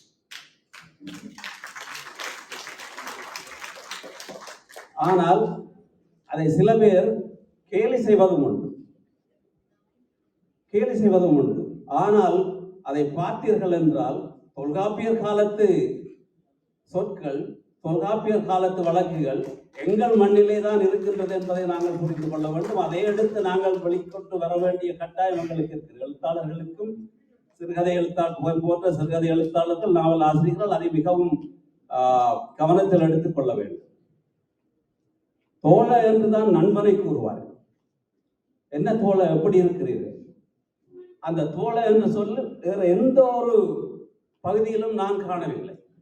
மச்சான் என்னடா அப்படி பண்ண சொல்ல, என்ன தோழ, அந்த தோழன் என்ற அருமையான ஒரு தமிழ் சொல் நெடுந்தீவு மண்ணை தவிர வேறு எங்குமே நான் காணவில்லை. அதே போல நிறைய சொற்கள் இருக்கின்றன. அந்த எங்களுடைய வட்டார வழக்கு சொற்களுக்காக ஒரு அகராதியே எழுதலாம் என்று நான் நினைக்கிறேன். என்னிடம் அந்த ஒரு எண்ணம் இருக்கிறது. அந்த சொற்களை எல்லாம் சேர்த்து அதற்குரிய அந்த வட்டார வழக்குக்குரிய அகராதியை எழுதலாம். அப்படியான சிறந்த சொற்கள் இருக்கின்றன. அந்த வட்டார வழக்கை எடுத்து வைத்து நாங்கள் குகன் போன்ற கதை எழுத்தாளர்கள் சிறுகதை, நாங்கள் கவிதைகளிலே போட முடியாத வட்டார வழக்குகளை, நான் ஒரு கவிஞன், ஆனால் சிறுகதை எழுத்தாளர்கள் இங்கே பல எழுத்தாளர்கள் இருக்கின்றார்கள் எங்கள் முன்னே, அவற்றை கதைகளிலே கொண்டு வாருங்கள். இங்கே சொல்லப்பட்டது, எங்களுடைய சன் ஆசிரியர் சொன்னார், கொஞ்சம் ஆங்கில வார்த்தைகள் அங்கே கலந்து நிறையவே கலந்திருக்கின்றன என்று. என்ன செய்வது, அது இன்றைக்கு எங்களுடைய தலைவிதி அப்படியாக இருக்கிறது. தமிங்கலம் தான் பேசுகிறோம். சாதாரணமாக நாங்கள் தமிங்கலம் ஒரு வார்த்தை சொன்னால் அதிலே 2 ஆங்கில சொற்கள் இல்லாமல் இல்லை, கலக்காமல் இல்லை. உண்மையிலேயே தவிர்க்கப்பட வேண்டியதுதான். ஆனாலும் ஒரு கதை எழுதுகின்ற பொழுது சொல்லுவார்கள், நாங்கள் முழுமையாகவே தமிழை போடுகின்ற பொழுது அது கொஞ்சம் அந்த இயல்புத்தன்மை இல்லாமல் போய்விடுகிறது என்று ஒரு கருத்தும் கூறப்படுகிறது. அந்த இயல்புத்தன்மை, இயல்பான ஒரு பேச்சு நடை, பேச்சு வழக்கு இல்லாமல் போய்விடும் என்று கொஞ்சம் ஒரு செயற்கையாக வந்து விடுவதாக இருக்கும். ஆனபடியால் அது பெரிய தவறாக நான் அதை கருதவில்லை. ஆகவே மொழி நடை அருமையான, ஒவ்வொரு ஆசிரியர்களுக்கும் கதாசிரியர்களுக்கும் மொழி நடை இருக்கிறது. அந்த மொழி நடையை வைத்துக்கொண்டே இது யாருடைய கதை என்று கூட சொல்லலாம், அல்லது அந்த மொழி நடையை வைத்துக்கொண்டே இது யாருடைய கவிதை என்று சொல்லலாம். அப்படியான அந்த மொழி நடை மிக இலகுவான எளிமையான மொழி நடையிலே அவர் அதை இந்த கவிதைகளை செய்திருக்கின்றார். அருமையான கற்பனை வளம் அங்கேயும் பரவி கிடக்கிறதை காண்கிறேன். எளிமையான நடையாக இருந்தாலும் கற்பனைகள் இடைக்கிடையே நெய்யப்பட்டிருக்கின்றது. சொல்லுகிறார், மாற்றங்கள் என்ற கதை ஆரம்பிக்கும் பொழுது மாலை நேரம் வருகிறது. மாலை நேரத்தை இப்படி ஆசிரியர் வர்ணனை செய்கிறது, சுவையாக இருக்கிறது.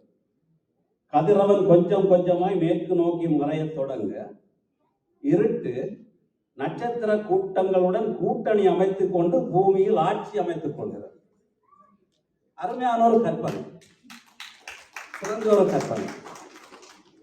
சும்மா நாங்கள் சொல்லுவோம், அது மாலை வருகிறது, இருட்டு வருகிறது, இருட்டு போகிறது என்று சொல்லலாம். எப்படி சொல்கிறார் என்றால், அந்த இருட்டு நட்சத்திர கூட்டங்களோடு கூட்டணி அமைத்துக் கொண்டு பூமியில் ஆட்சி அமைத்துக் கொள்கிறது என்று சொல்லி, அது காலை விடுகின்ற நேரத்தை எப்படி சொல்கிறார் என்றால், நட்சத்திர கூட்டணிக்குள் பிளவை ஏற்படுத்திவிட்டு சூரியன் மீண்டும் ஆட்சியை பிடிக்கும் போது விடிந்தது என்கிறார்.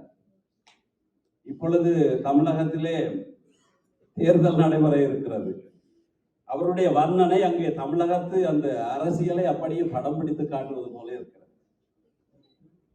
கூட்டணி அமைப்பதும், கூட்டணிகளுக்குள்ளே பிளவு ஏற்படுவதும், வேறு யார் யாருடைய முன்னம் கூட்டணி வைத்தவர்கள் பின்னர் கூட்டணி வைப்பதுமாக அந்த அரசியல் நாடகத்தை இப்படி இங்கே உருவகப்படுத்தி அவர் கூறியது மிக சுவைக்கக்கூடிய ஒரு அருமையான ஒரு கற்பனையாக இருக்கிறது. அவருக்கு வாக்குகளை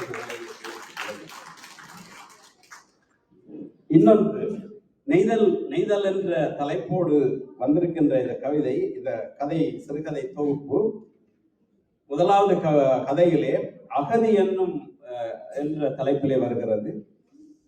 காகம் கரைவதோடு தொடங்குகிறது. காகம் கரைகிறது. நெய்தல் நிலத்துக்கென்றே உரிய பறவை அது. எங்களுக்கு எல்லோருக்கும் தெரியும். நாங்கள் அங்கே நெடுந்தீவிலே நாங்கள் வாழ்ந்த காலங்களில் சொல்வார்கள் இல்லையே, காகம் கரைகிறது. இப்போ வருகிற லோஞ்சில் யாரோ எங்களுடைய உறவினர் யாரோ வரப்போறார் போல இருக்கு, அல்லது இன்றைக்கு எனக்கு ஒரு கடிதம் வரப்போகிறது போல இருக்கு. அதை இங்கே குறிப்பிடுகிறார். காகம் கரைவதோடு தொடங்குகின்ற இதிலே காகம் கத்தினால் கடிதம் வரும் என்றால், காகம் கத்தினால் கடிதம் வரும் என்றால் கடன்காரன் வந்து நிற்கிறார். அருமையான அருமையான சிறிய சிறிய இலகுவான வார்த்தைகளாக சுவைக்கக்கூடியதாக இருக்கிறது என்று அந்த அகதியிலே வருகின்ற அந்த கதை கதாநாயகி நினைப்பதாக சொல்கிறார். இன்னொரு விடயத்தை இங்கே முக்கியமாக குறிப்பிட வேண்டும். அவருடைய கதைகளிலே 8 கதைகளிலே 8 கதைகளும் என்று சொல்லாமல் ஒரு கதை ஓரளவுக்கு வித்தியாசமானது. 8 கதைகளும் துன்பியல் என்று சொன்னால் ட்ரெஜடி, துன்பமாக தோல்வியிலே முடிகின்ற கதைகளாக இருக்கின்றன. அகதி என்ற கதையிலே ஏமாற்றத்தை விளைத்த அகதி என்ற கதை அங்கே ஏமாற்றத்தை விளைத்த சோகத்தை வெளிப்படுத்துகிறது. சொந்தங்கள் என்ற கதை குடும்பங்களில் ஏற்படுகின்ற உறவு விரிசல்களால் உண்டாகும் விரக்தியில் முடிகிறது. கடைசி ஆசை என்ற கதை அந்த கதை மாந்தரின் நிறைவேறாமலே அடைகின்ற அந்த அவருடைய ஆசை நிறைவேறாமலே அடைகின்ற மரணத்தில் முடிகிறது. இவ்வாறாக குடும்ப வன்முறையால் ஏற்பட்ட ஏக்கம், தடம் மாறிய காதலால் ஏற்பட்ட தோல்வி, காணாமல் ஆக்கப்பட்டவர்களை தேடும் முயற்சிகளும் காணாமல் ஆக்கப்பட்டவர்களைப் போலவே காணாமல் ஆக்கப்பட்டு கொண்டது விட்ட அந்த ஏமாற்றம் என்று இவ்வாறாக அவர் யதார்த்தமான வாழ்க்கை நடைமுறை என்று அவர் வரும் பொழுது காதலாவது கத்தரிக்காயாவது என்று காதலை உதறி தள்ளிவிட்டு போகின்ற ஏற்படுகின்ற விரக்தி என்று 7 கதைகளும் மரணம், தோல்வி, விரக்தி, சோகம், அப்படியாக பிரிவு, அழுகை என்று ஏதோ ஒரு துன்பியலில் முடிகின்றது பார்க்கிறோம். இந்த உக்தி ஏன் எல்லாரும் துன்பியல் எல்லா கதைகளையும் துன்பியலாகவே முடித்திருக்கிறார் என்று கேட்கலாம். ஒன்று நாங்கள் உணர்ந்து கொள்ள வேண்டும். இன்பியல் கதைகள் அந்த நேரத்துக்கு வாசகனை மகிழ்ச்சிப்படுத்தும். ஆனால் அவ்வாறான கதைகள் அந்த வாசகனுடைய மனதிலே பதிவதில்லை. துன்பியல் கதைகள் ஏறுபடி துன்பமாக இந்த ஆசிரியர் இந்த கதையை முடித்து விட்டார் என்று என்ன தோன்றினாலும் அந்த துன்பிய கதைகள் உங்கள் மனதிலே பாதிப்பை ஏற்படாமல் விட்டுவிடப் போவதில்லை. உங்கள் நெஞ்சிலே அது பதிந்து உங்கள் ஞாபகத்திலே அவை திரும்பி வராமல் போவதே இல்லை. பெரும் காப்பியங்கள் எல்லாம் துன்பியல் காப்பியங்கள் எல்லாம் இன்றும் எங்கள் மனதிலே என்றும் எங்களுடைய மனம் நாங்கள் உயிருடன் இருக்கும் பொழுதும் அந்த துன்பியல் கதைகள், நாடகங்கள், காப்பியங்கள் எங்கள் மனதை விட்டு அகல்வதில்லை. ரோமியோ ஜூலியட் ஆகட்டும், ஒதெல்லோவாகட்டும், சிலப்பதிகாரமாகட்டும், கண்ணகி மதுரை எரித்த சிலப்பதிகார கதையாகட்டும், அல்லது திரைப்படத்திலே பார்த்த பல சோக திரைப்படங்களாகட்டும், என்ன அந்த சிவாஜி சாவித்திரி, நான் அந்த பழைய காலத்தால் சிவாஜி சாவித்திரி நடித்த படத்தின் பேர் என்ன? அண்ணன் தங்கையாக நடிப்பார்களே, பாசமலரை பார்த்து அந்த திரைப்படத்தை பார்த்தவர்கள் அதை எந்த காலத்திலும் மறக்க மாட்டார்கள். துன்பியல் கதை. ஆகவே ஒரு எழுத்தாளனுக்கு துன்பியல் கதைகள் படைப்பது அந்த எழுத்தாளனுக்கு ஒரு வெற்றியை கொடுக்கும். அந்த வெற்றியை இன்றைக்கு இந்த கதை நூலிலே பதித்திருக்கிறார் புகன் என்பதை நீங்கள் பாராட்ட வேண்டும். அது அவருக்கு பலவீனமாக அல்ல பலமாக அமைந்திருக்கிறது என்று நான் கூறுவேன். இப்படியாக இந்த இந்த கதைகளுக்குள்ளே நான் 8 கதைகள், சின்ன சின்ன கதைகள், ஒவ்வொரு கதைகளும் 3-4 பக்கங்கள் இருக்கும். அவற்றை கதைகளுக்குள்ளே இன்னும் போய் கதையை சொல்ல வரவில்லை. நான் சொன்னால் அதிலே பயன் எதுவும் கிடைப்பதில்லை. அடுத்ததாக ஒரு இந்த நூலை பற்றி, நூலின் அமைப்பை பற்றி கொஞ்சம் குறிப்பிடலாம். அட்டைப்படம். இந்த அட்டைப்படம் நீங்கள் உங்கள் கைகளில் வரும் பொழுது பாருங்கள், மிகவும் வண்ணமயமாக இருக்கிறது. நெய்தல் நிலத்தின் காட்சி அப்படியே படம் பிடித்து காட்டப்பட்டிருக்கிறது. மிக அருமையாக இருக்கிறது, மிக அழகாக இருக்கிறது. அங்கே பார்த்தால் தெரியும். முதல் பிரதியை பெற்றுக்கொள்ள திரு கண்ணாதுரை அவர்கள், முதல் பிரதியை வழங்க நூலாசிரியர் திரு குகன் அவர்களை அழைக்கின்றோம்.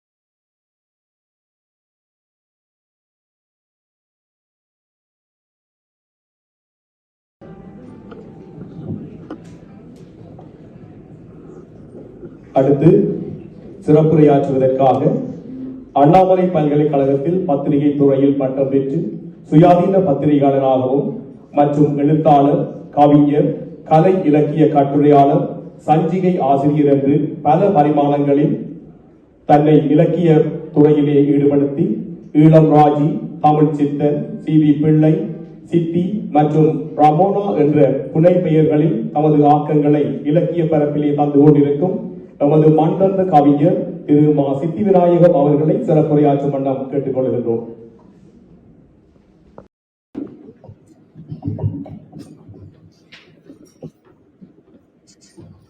வணக்கம் உறவுகளே.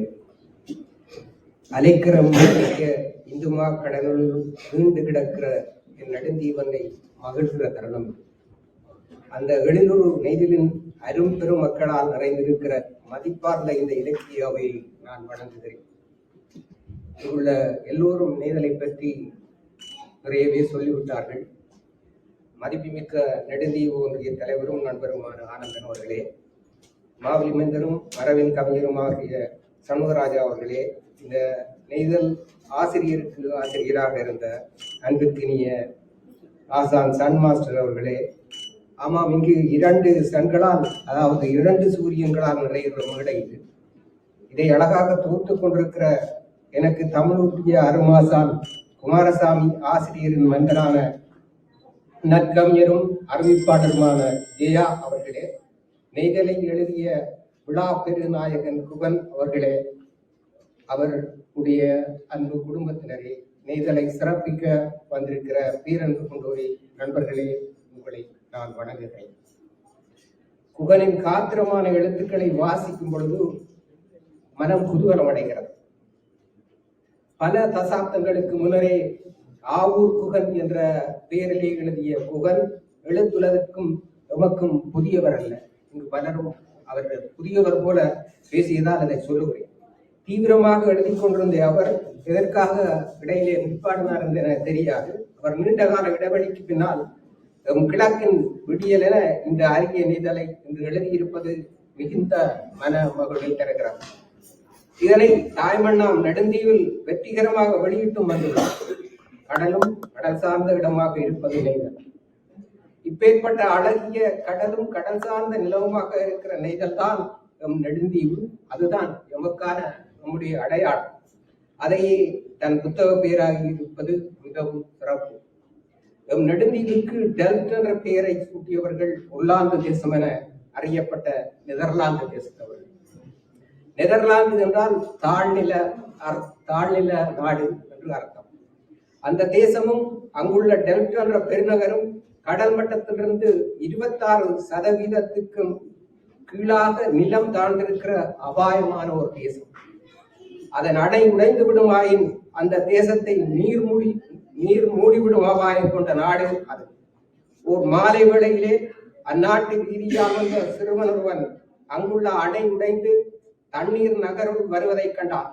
அந்த ஊரை காப்பாற்ற அந்த அணையில் ஏற்பட்ட ஓட்டையை தன் கரத்தாலும் உடலாலும் மூடி தடுத்து நாடு காத்த சிறுவனாக திகழ்ந்து அதிலேயே உயிரிட்டவன் கான்ஸ் என்ற அந்த சிறுவன். இதை 4ஆம் வகுப்புகளிலே எங்களுக்கு ஒரு பாடம் இருந்தது. நீங்கள் பலரும் அறிந்த கதைகள். 18ஆம் நூற்றாண்டில் உருவாகிய தேசியவாத புத்திஜீவிகளால் அந்த சிறுவனின் புகழும் தியாகமும் உலகம் எங்கும் எடுத்து செல்லப்பட்டது. இந்த கதையை நான் இங்கு சொல்வதற்கு ஒரு காரணம் உண்டு தோழர்களே. அவர்கள் சொன்னார்கள், தோழர் என்பது நெடுந்தீவு சொல்வது. ஆனால் என தோழர்களே, தோழியர்களே, இந்த கதையை சொல்வதற்கு ஒரு காரணம் உண்டு. இது போன்ற ஒரு தியாக கதை 3 தசாப்தங்களுக்கு முன்னாலே நம் நெடுந்தீவில் நடந்தது. நெடுந்தீவு மக்கள் உயிர் வாழம் என விநியோகிக்கும் அரிசி களஞ்சியமும் அதன் படகையும் சூறையாட வந்தவர்களிடம் அதை மீட்க தன் உயிரை துச்சம் என போராடி தன் ஊருக்காக தன் சின்னஞ்சிறு குழந்தைகளையும் அன்பு மனைவியையும் கூட சிந்திக்காமல் தவிக்க விட்டுவிட்டு ஊர்காக்கும் உன்னத கடமையிலே தன் உயிரை கொடுத்து மடிந்தவர் பெரியார் ஆறுமுகம் அவர்கள். அவர் வேறு யாரும் அல்ல, இந்த எழுத்தாளர் புகழ் அவர்களுடைய தந்தையார். அந்த தியாக செம்மலின் மகனாரின் புத்தக பட்டியேடு ஒன்றிலே நான் கலந்து கொள்வது எனது வரமாக நான் கருதுகிறேன். அவரை என் நெஞ்சம் கணக்க இந்த நேரத்திலே நினைவேந்துகிறேன். உண்மையில் அவர் போன்ற தியாக கதைகள் தான் எமக்கு வழிகாட்டியாக நிற்கவல்ல பெருங்கதைகள். ஒல்லாந்திய நாடு காத்து சிறுவனை போற்றுகிற நாம் எமக்காக, ஊருக்காக, மக்களுக்காக தம் உயிர் நீத்து மடிந்து போன பெரியார் ஆறுமுகம் போன்றவர்களை நினைத்தும் பார்ப்பதும் இல்லை, போற்றுவதும் இல்லை. குகனின் நெய்தலில் அவர் கதை உண்டாயின பக்கம் பக்கமாக தேடினேன். அந்த பெருங்கதை அதில் காணவில்லை. அதுதான் நாம் எழுத வேண்டிய பெருங்கதை. ஆனால் அதை எழுதினால் நமக்கு உயிர் பயம், என்ன நேருமோ என்கிற பெரு அச்சம். அதுதான் தமிழர்களின் வாழ்வு. அவர்களது சிங்கம் வாழேந்திய கொடியில் உலக பலம் வருவது ஜனநாயகம் என்று நாங்கள் எழுத வேண்டும். அவர்களது சிங்கம் வாழேந்திய கொடியிலே உலக வலம் வருவது ஜனநாயகம் என்று எழுத வேண்டும். எங்களது நந்தி புலி சின்ன கொடியா சென்றால் அது பயங்கரவாத கொடியென எழுத வேண்டும் என்கிற இரும்பு திரைக்குள் அச்சத்துள்ளும் தான் நாம் வாழ்கிறோம். அச்சத்துள் வாழுகிற நாட்கள் இது தோழர்களே. நினைத்ததை பேச முடியாது, நினைத்ததை எழுத முடியாது. அத்துணை முகப்பதிவில் கூட ஒரு கருத்தை எழுதினால் அடிக்கடி முடக்கப்பட்டு விடுகிறார். அத்துணை அவலம்தான் எமது வாழ். அந்த அச்சம் பற்றித்தான் நாம் இன்று அதிகம் பேச வேண்டியிருக்கிறது. முள்ளிவாய்க்காலில் 1.5 லட்சம் பேர் கொலை செய்யப்பட்டு நிர்மூலமாக்கப்பட்டு அழிந்து போனார்கள் என்று துணிவோடு பேசிய ஊரின் பேராயர் ராஜபு அதன் பின் சத்தம் இல்லாமல் அழிக்கப்பட்டார். அந்த அச்சம் பற்றித்தான் நாம் பேச வேண்டிய நிர்பந்தத்தில் இருக்கிறோம்.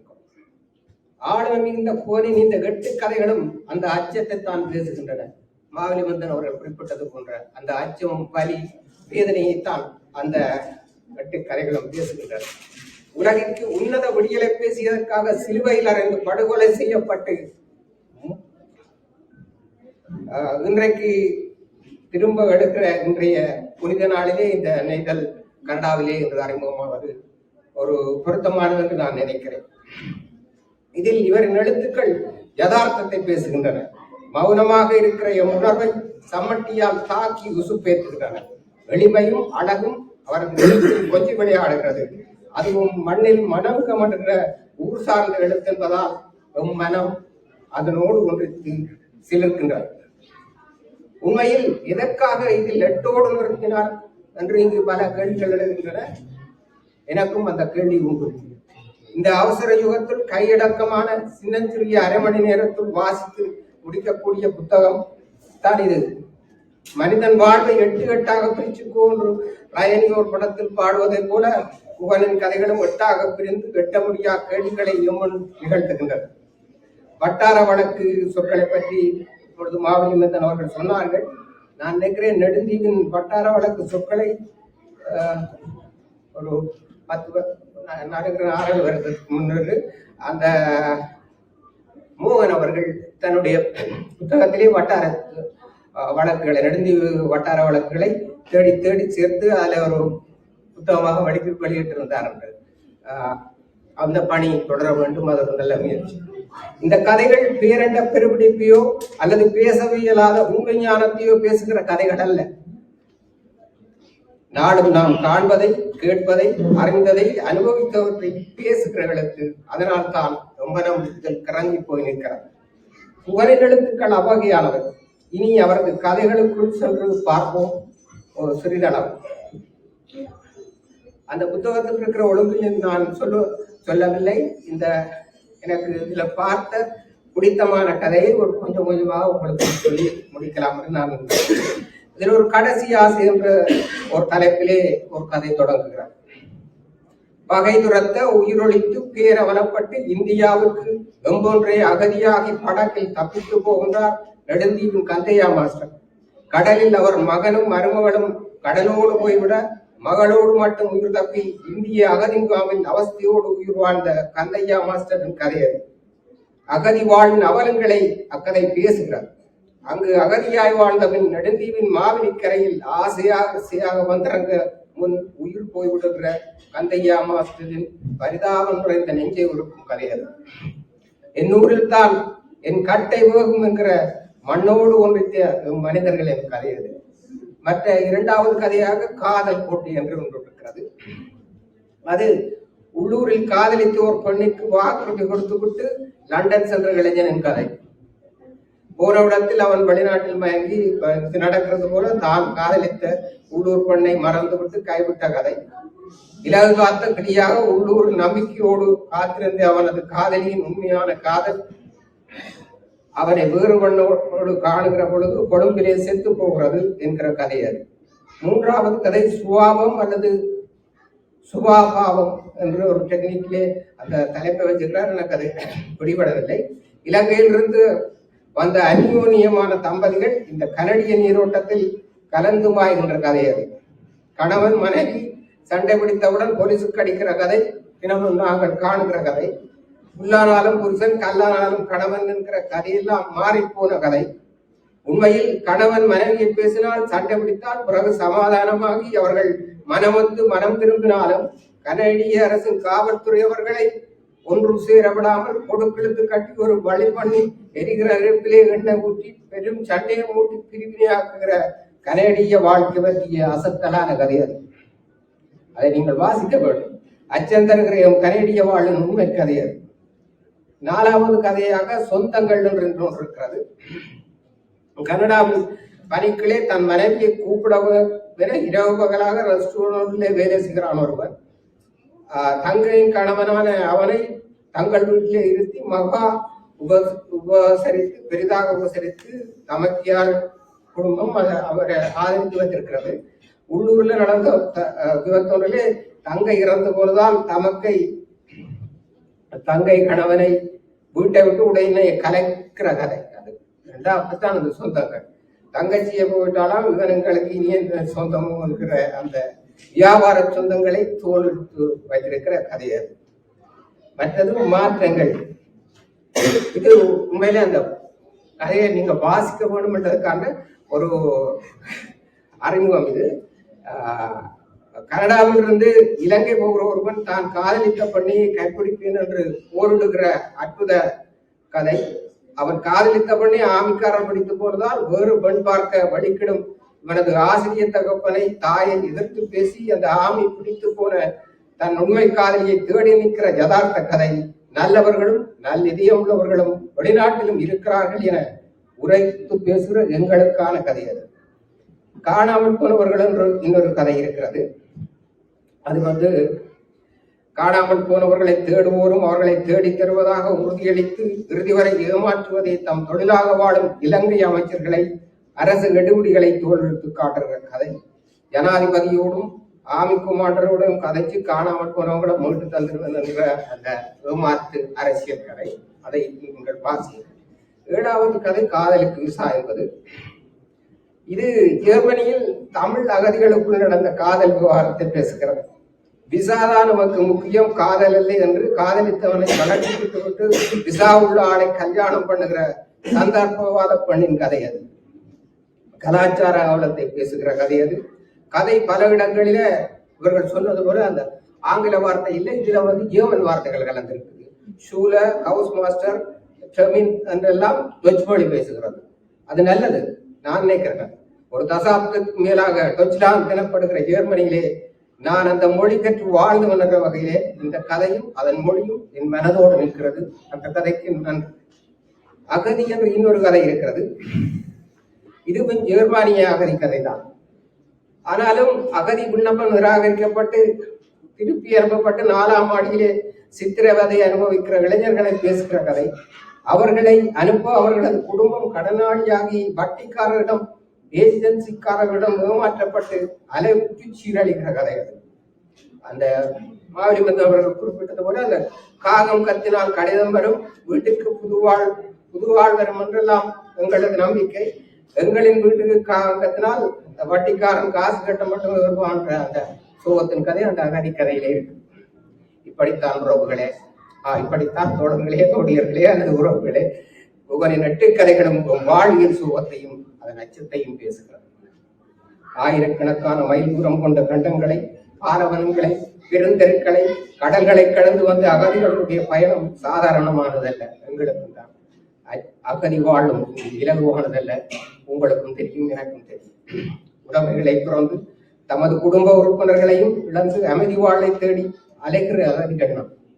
எந்த புத்தகமும் வாய் திறந்து பேசுவதில்லை என்கிற எடுகோளில் உலகில் அநீதிகள் இன்னமும் தொடர்கின்றன. புத்தகங்கள் பேசுவதில்லை. ஆனால் இந்த எட்டுக்கதைகளும் அநீதிகளை உரத்த முறையில் பேசுகின்றன. எம் உணர்வை கேள்வி கேட்கின்றன. மானிட மேன்மைக்கும் மனிதரை மனிதரோடு ஒன்றிணைக்கிற நல்லிணைக்குமாக புகனின் எழுதுகோல் வல்லமையோடு எங்கள் மத்தியிலே வளர்ந்து நிற்கிறது. அது இன்னமும் எழுத வேண்டும் என்று வாழ்த்துகிறேன். நெடுந்தீவின் இலக்கிய தலைவராக நாம் புகனை பூட்டலாம். அவரின் இந்த அரிய புத்தகத்தை வாங்கி படியுங்கள். நன்றியும் வாழ்த்துக்களும்.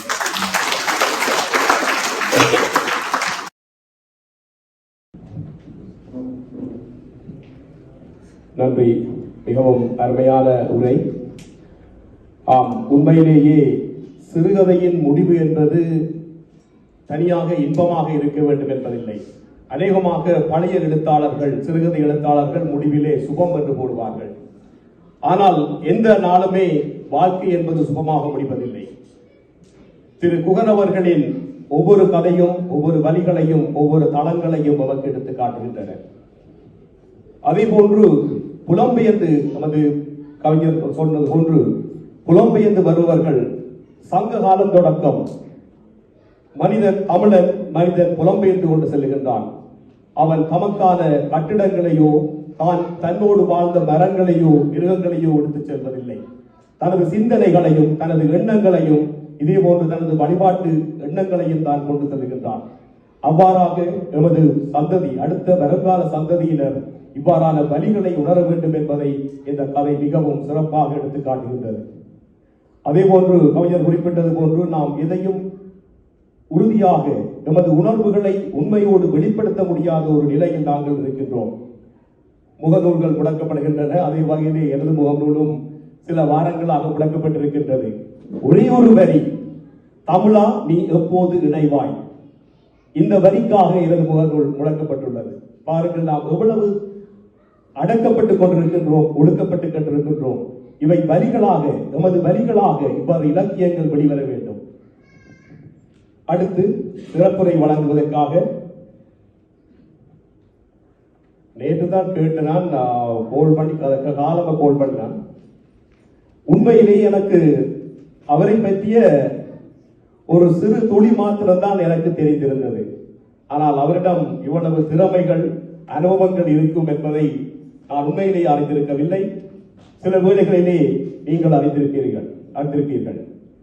நான் ஒவ்வொருவரிடமும் அழைத்து கேட்டேன், உங்களை எமது ஊர் மக்களுக்கு அறிமுகம் செய்ய தேவையில்லை. இருந்தாலும் ஒரு விழா, ஒரு நிகழ்வுக்கு அவை தேவைப்படுகின்றன. நாம் எல்லோரும் அறிந்திருப்போம் இந்த பெரும் அறிஞர் பெருமக்களை. ஆனால் அவர்களின் உண்மையான ஆழமான திறமைகள் முழுவதும் நமக்கு தெரிவதில்லை. அந்த வகையிலே இங்கே கனடாவிலே நடைபெறுகின்ற அநேகமான தமிழர் விழாக்களிலும் இவரின் கைவண்ணம் இருக்கும். வெற்றிகளை கொண்டாடுபவர்கள் இவரை மறப்பதில்லை. ஆம், புரோமா நிறுவனத்தின் அதிபரும் வீடு விற்பனை துறையில் சிறந்து விளங்கி தனது நிலையை உயர்த்தி வைத்திருப்பவரும், எழுத்தாளராகவும் கவிஞனாகவும் தனது அறம் சார்ந்த சிந்தனைகளை நிலைநிறுத்தி வரும் நமது நெடுந்தீவு மக்கள் ஒன்றியத்தின் தாவகர்களில் ஒருவரும், இன்றைய ஒன்றியத்தின் எங்கள் அன்பு தலைவருமான திரு சுப்பிரமணியம் விவேகானந்தன் அவர்களை சிறப்புரையாற்றும் வண்ணம் கேட்டுக்கொள்கிறோம்.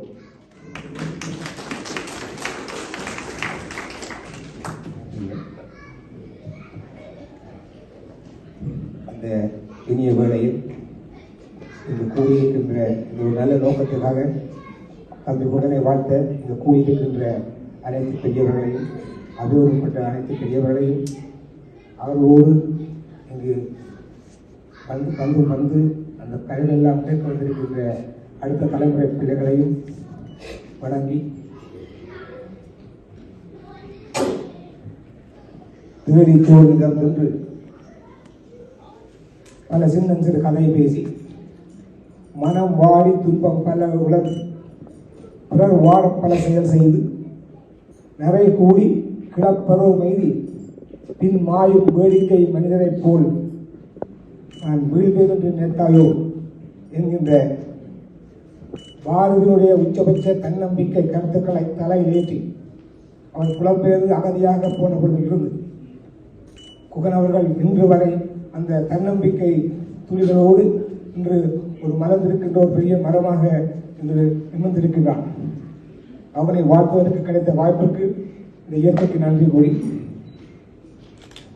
இந்த புத்தகம் அவர் தலைவர்களுடைய சன்மான் அண்ணா சொன்னது போல சிறிய புத்தகமாக இருக்கிறது, பெரிதாக வந்தால் நல்லா இருக்கும் என்று ஒரு கருத்தை சொன்னார்கள். எனக்கு அது பெரிதாக இன்றைய சூழலில் எனக்கு பெரிய உடன்பாடு இல்லை. நம்முடைய மனைவியோ அல்லது அம்மாவோ அரசு உணவுகளை படுத்து வைத்தாலும் அதை உட்கார்ந்து அமர சாப்பிடுவதற்கு நேரம் இருப்பதில்லை. அதை கருதி என்னவோ குகன் மிக நுணுக்கமாக சின்னதாக மிக தெளிவாக படித்து முடிக்கக்கூடிய அளவுக்கு அந்த பசிக்கு நாங்கள் ஒரு மெக்டானல்ஸ் ஒரு சாண்ட்விச்சோ அல்லது தேவையை வாங்க சாப்பிட்டு போகிற அளவுக்கு இந்த புத்தகத்தை உருவாக்கி இருக்கும்போது நமக்கு ஒரு தேவை அறிந்து என்று நான் நினைக்கிறேன். இந்த காலத்தில் தேவை அறிந்து அதை அந்த புத்தகத்தை செய்திருக்கிறார் என்று நான் நினைக்கிறேன். அவர் அப்படி செய்யாவிட்டாலும் அவர்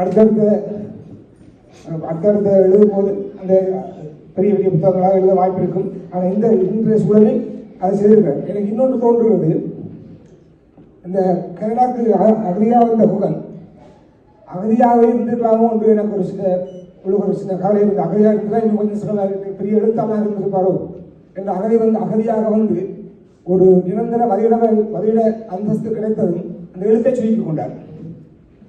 அதனால இவர் அகதியாக இருந்தால் சில எங்களை மத்தியில் பெரிய எழுத்தாளராக இருந்தக்கூடிய ஒரு வாய்ப்பு இருந்திருக்கும். அதை நாங்கள் தவற விட்டு விட்டோம். அதுக்கு கனடிய அரசும் அதுக்கு அந்த தவறுக்கு துணையாக இருந்திருக்குன்னு நினைக்கிறேன். அவருடைய புத்தகங்களை பற்றி நான் எழுத்துக்களை பற்றி சொல்ல வேண்டியதில்லை. மிக மிக நான் சமீபமாக வாசித்த புத்தகங்களில் மிக சுருக்கமாக மிக அடர்த்தியான கருத்துக்களை கொண்ட நல்ல சிறுகதைகளை உள்ளடக்கியிருக்கிறார். நான் அந்த சிறுகதை பற்றி சொல்ல போவதில்லை. ஒரு அருமையான மிக குறுகு நேரத்தில் வாசித்து முடிக்கக்கூடிய அந்த உண்மையிலே வாசிப்பு பசி என்பது அற்றிருக்கிற சூழலில் எங்களை மத்தியில் வாசிப்பு பசி அற்றிருக்கிற சூழலில் சிறிது வாசித்து பசி போக்கி கொள்ளலாம் என்கின்ற ஒரு சூழலை உருவாக்கி இருக்கிறார். அது ஒரு நல்ல ஆரம்பம் என்று நான் நினைக்கிறேன். ஈஸியாக ஒரு 400 பக்கம் என்றால் 300 பக்கம் என்றால் எனக்கு பார்த்தோம் முன்னுக்கு பார்த்து புத்தகத்தை வச்சுருவேன். ஆனால் இதை பார்த்து தொடங்கினோட பார்த்து முடிச்சுட்டு ஒரு 1/2 மணி நேரம் 3/4 மணி நேரத்தில் பார்த்து முடிச்சுட்டு அந்த புத்தகம் முழுக்க வாசித்து விட முடியும் என்கின்ற ஒரு அந்த கருத்தோடும்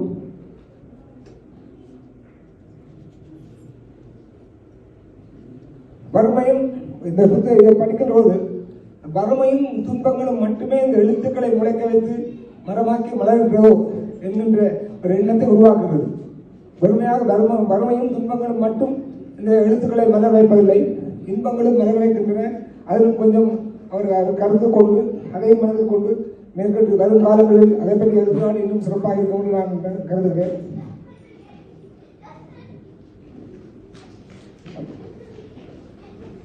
அவருடைய அந்த எழுத்துக்கள் உண்மையிலேயே எங்களுடைய நெடுந்திய பொறுத்தவர்கள் எல்லோரும் ஒரு தனிப்பட்ட ஒவ்வொருவருமே சிறந்த சிந்தனைகளும் சிறந்த எண்ணங்களும் உடையவர்கள், சிறந்த சிந்தனைகளும் உடையவர்கள், மிக ஆற்றல் மிக்கவர்கள், மிக அறிவாற்றலும் சிந்தனை ஆற்றலும் கவிநயமும் கவித்துவமும் கொண்டவர்கள். அவர் எழுத்து மூலம் அதை படைப்பதில் ஒரு சிலர் மட்டுமே முன்னணியில் இருக்கிறார்கள். அந்த ஒரு சிலரை மிக தகுதியான எங்கள் மண்ணில் இருந்து வந்த நல்ல கருத்துக்களை சொன்ன கோன் ஒரு அதுக்கு தகுதியில் என்று நான் கருதுகிறேன்.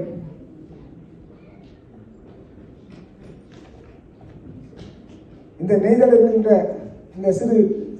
இந்த விதை மூலம் பெரிய விருட்சங்களை எட்ட வேண்டும், பெரிய விருட்சங்களை வளர்க்க வேண்டும் என்று வேண்டிக் கொண்டு வரும் காலங்களில் நல்ல படைப்புகளை, சிறந்த படைப்புகளை, பெரிய படைப்புகளாக நாவல்களாக தருவதற்கான வாய்ப்புகளை உருவாக்கும் என்று கூறி உண்மையிலேயே அவருடைய நல்ல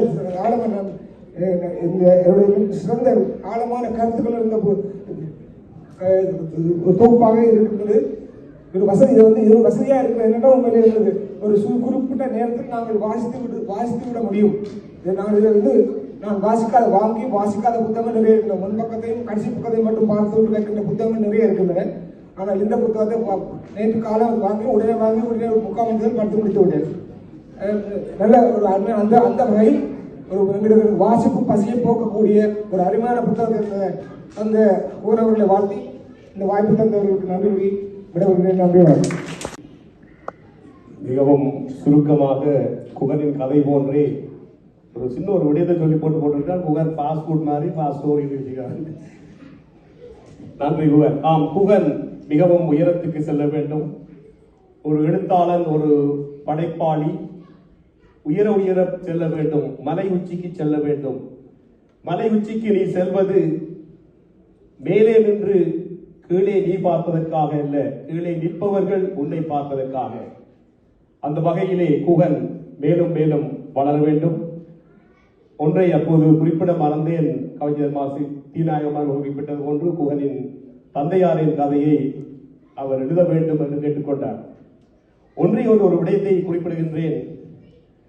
கதையை அந்த தந்தையாரின் கதையோ அல்லது வேறு கதைகளை எழுதும் போது தொல்காப்பியத்தில் குறிப்பிடுவது போன்று சிறுகதை உண்மை இலக்கியங்களை தவிர சிறுகதை போன்று எழுதும் போது சொந்த பெயர்களை பாவிக்க வேண்டாம் என்று கூறுவார்கள்.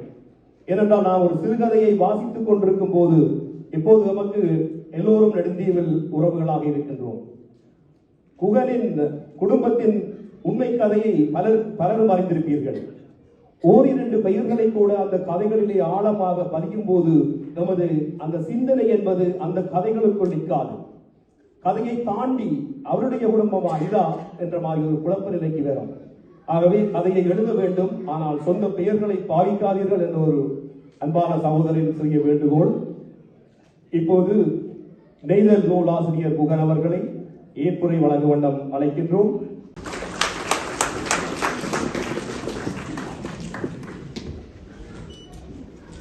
எல்லோரும் அழகாக பேசிவிட்டார்கள். இறுதியில் என்ன பேசுவதென்றே எனக்கு தெரியவில்லை. எனக்கு எல்லாமே ஒரு இருட்டு மாதிரி இருக்குது. மாவிலி கண்டன் சொன்ன மாதிரி பாலா வடப்படுத்த மாதிரி கதையில் இருக்கிறேன்னு சொல்லிட்டார்.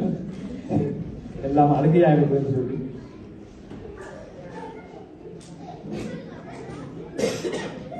உங்களோட இந்த விடுமுறை நாளையும் பொருட்படுத்தாமல் எனது அழைப்பை ஏற்றி இங்கு வந்திருக்கும் எனது அனைத்து நடுத்தீவு உறவுகளுக்கும் இந்த விழா சிறப்பாக அமைய என்னோடு தோல் நின்று உதவி புரிந்த அனைவருக்கும் இந்த இடத்தில் முதற்கண் எனது மனமார்ந்த நன்றியை தெரிவித்துக் கொண்டு, அது சொல்லுவாங்க ஒரு புத்தகம் வெளியிடுறதுன்னு சொன்னா அது ஒரு பெண்ணுக்கு முதல் பிரவசம் மாதிரியாகும். அது அதுல அந்த ஆஸ்பத்திரி அதோட பணிபுரிந்த வைத்தியர்கள் எல்லோரும் சேர்ந்துதான் அந்த குழந்தையை பிரவசிக்கிறார்கள். ஆனா என்ன பொறுத்தவரை இந்த புத்தகத்தை பிரசவிக்கிறது எனக்கு ஈஸியா இருந்தது. என்னென்னா எனக்கு எல்லாமே எல்லாம் அமைஞ்சது, எல்லாமே சரியா இருந்தது. முதல்ல நான் நன்றி சொல்ல விரும்புவது நான் பிறந்தம்மன் நெடுந்தீவு. அதுலேயும் தமிழ் எனக்கு தாய்மொழி என்றதில் நான் மிகவும் பெருமைப்படுகிறேன். அதோடு அதாவது இப்ப உண்மையாக எனக்கு அந்த புத்தகம் எழுதுறது எனக்கு முதற்கண் எனக்கு கற்பித்த ஆசிரியர்கள். நெடுந்தீவு புனித சவேரியார் ஆலயத்தில் ஜெயமணி டீச்சர் தான் முதல் கல்வியை ஆரம்பித்தேன். அதுக்கு பிறகு நான் 5ஆம் ஆண்டுக்கு நெடுந்தீவு மகாவித்தியாலயத்துக்கு வந்த இடத்துல என்ன வழிநடத்தினவர்கள், அதில் இங்கே இருக்கிற அவர்களின் வாரிசுகள் தனிநாயகம் மாஸ்டர், அவர் மருமகளைத்தான் நான் மனைவியாக்கி கொண்டேன். அடுத்தது திரு குமாரசாமி மாஸ்டர் அவர்கள். இந்த 2 பேரும் தான் உண்மையாக தமிழை எனக்கு அழகாக சொல்லி தந்தவர்கள். அந்த இடத்துல இருந்தால் எனது எழுத்தும் எனது இதுவும் ஆரம்பிக்கிறது. அந்த நன்றி கடந்தோ என்னவோ இன்றைக்கு ஜெயும் வந்து எனக்கு ஒரு அறிவிப்பாளராக இங்கே வந்து நிகழ்ச்சி தொகுப்பை சிறப்பாக நடத்தி அவரது சகோதரிகளும் இங்கே வந்தது மிக்க நன்றி. ஸோ அப்படியே ஆரம்பித்த அந்த எழுத்து வழக்கு சின்ன நாடகங்கள் அப்படின்னு எல்லாம் துவங்கிச்சது. அதுக்கு உண்மையான காரணம், இன்னும் ஒரு காரணம் என்னன்னு சொன்னால் அவங்களோட அம்மா. அதாவது அந்த வந்த நேரம் எங்கள்கிட்ட எந்த வசதிகளுமே இல்லாத நேரங்கள்ல ஒரு மரமும் புத்தகங்களை பரிமாறும். ஒரு ஆள் வேண்டிக் கொண்டு யாழ்ப்பாணத்துலேருந்து வந்தா அவள் வாய்க்க முடிச்சுட்டு இன்னொரு வீட்டை கொடுப்போம். அப்படியே அதை அந்த சுற்று வட்டாரம் முத்தும் அந்த புத்தகம் சுத்தி அவ பாப்பா நாங்கெல்லாம் படுக்க போயிட்டு ஒரு விளக்க வச்சு கொண்டு அந்த தலைமாட்டில் வச்சு கொண்டு வாசிப்பான். இப்போ இது எல்லாமே எனக்கு ஆரம்பிச்சது. அந்த புத்தகத்தை நாங்கள் எடுத்து வந்து பள்ளிக்கூடத்தில் வச்சு கொப்பிகளை வச்சு வாசிப்போம். இந்த இடத்துல சில நேரம் நாங்கள் இந்த மாஸ்டர்கிட்ட கண்டுபிடிச்சி சலாசோ மாஸ்டர் அப்படி கனவேட்டை கண்டுபிடிச்சு அடி வேண்டின கதைகளும் நிறைய இருக்குது. இப்படியே ஆரம்பிச்ச இதுல உண்மையா என்னென்னா எங்களை சுத்தி இருக்கிற என்வாயர்மெண்ட் தானே எங்களை உருவாக்குறது. அப்ப அதுல ஒரு கதையோடு சொல்லுவாங்கன்னு சொன்னா, அந்த ரோட்ல வந்து ஒருவன் வந்து ஒரு சின்ன ஒரு கம்பிக்குள்ளால உள்ள போய் வெளியே வந்து ஒரு மேஜிக் ஷோ மாதிரி காட்டி கொண்டு இருந்தாரு. அப்ப இந்த செலவெல்லாம் கைதட்டி காசெல்லாம் கொடுத்துட்டு போயிடுது. இதை பார்த்துட்டு ஒரு அந்த பேங்கை கொள்ளையடிக்கிற ஒரு பெரிய ஒரு குரூப் போய் அவரை கூட்டி கொண்டு போய், நீ எனக்கு ஒரு சின்ன ஓட்டைக்கால போய் இதை எடுத்து வந்து தருவணும் பான்னு சொல்லி ஒரு இரவு வந்து ஒரு பேங்க்ல போய் ஒரு அந்த கம்பிக்குள்ள போய் சென்றிருக்காங்க. அவர் முயற்சி செய்தே பார்த்து போக முடியல. ஆனா அந்த அங்க இருந்த ஓட்டை வந்து அவர் அந்த ரோட்ல இருந்த ஓட்டையை விட பெருசு. அப்படியே போக முடியல. வேறுன்னு சொன்னா அந்த ரோட்ல அவன் செய்ய வந்து அங்க எல்லாருமே அந்த கைதட்டி அவரை உற்சாகப்படுத்தின அந்த ஒரு இதுதான் அவரை செய்யக்கூடியதா இருந்திருக்கு. அதே மாதிரி எனக்கு இந்த பிறந்ததுல இருந்து இந்த வரைக்கும் எனக்கு அமைந்தது எல்லாமே நல்ல என்னை உற்சாகப்படுத்தி தட்டி கொடுக்குறாங்களா என்ற வழியா தான் எனக்கு இவ்வளவு சாதிக்க முடிஞ்சிருக்கு. அது ஆமை ஒரு சுவர்ல ஏறி இருக்கிறா ஒரு நாளும் தனியாக ஏறி இருக்க முடியாது.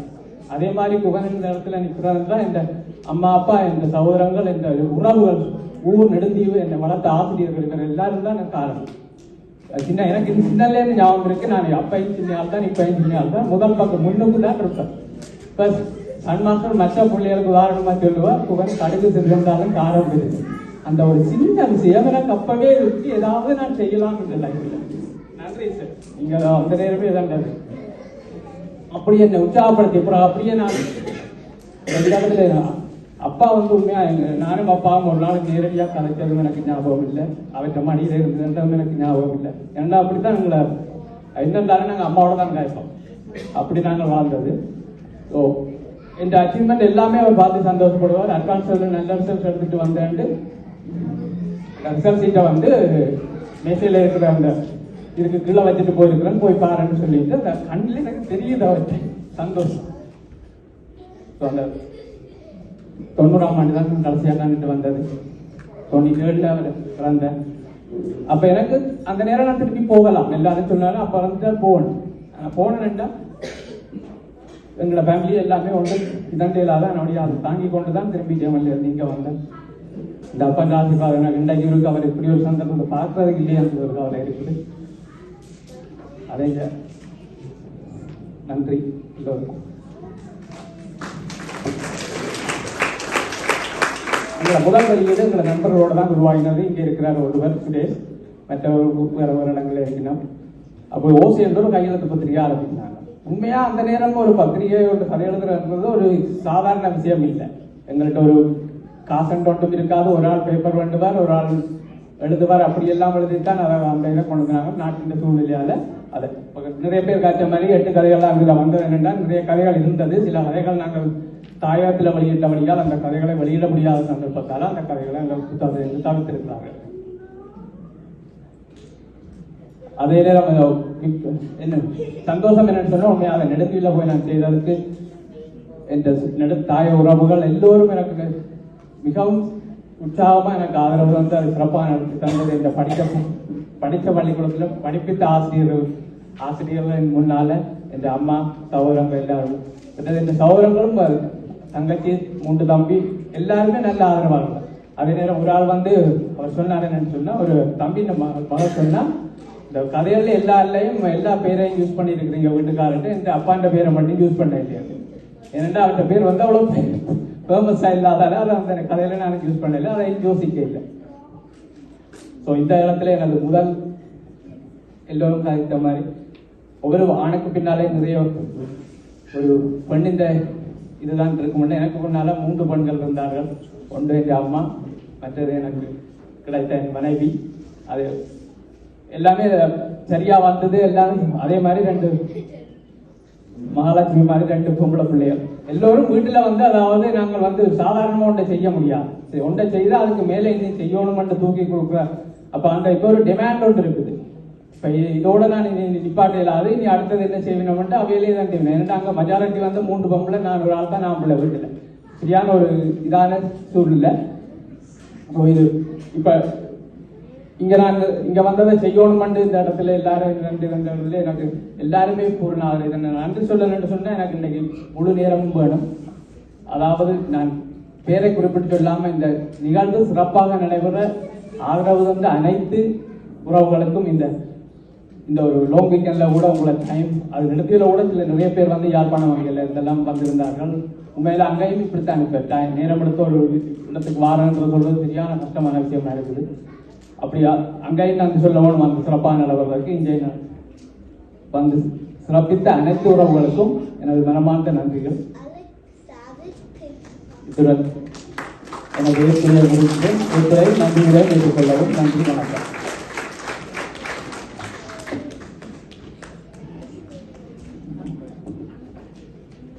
நன்றி குவன். எல்லோருக்கும் வழிகள் இருக்கும்.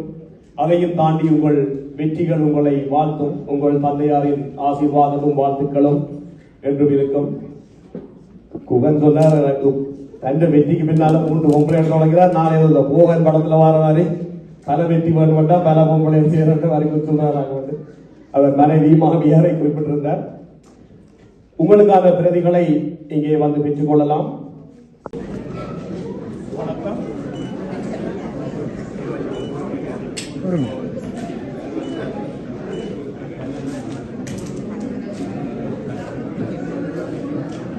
இந்த புத்தக வெளியீட்டில் அவன் ஸ்பீக்கரை போடுங்க.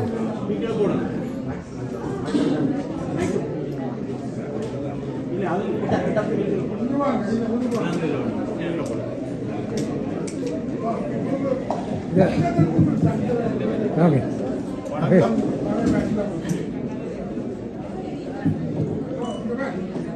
வணக்கம். இந்த புத்தக வெளியீட்டுக்காக சேரன் என்னோட தொலைபேசியில் தொடர்பு கொண்டு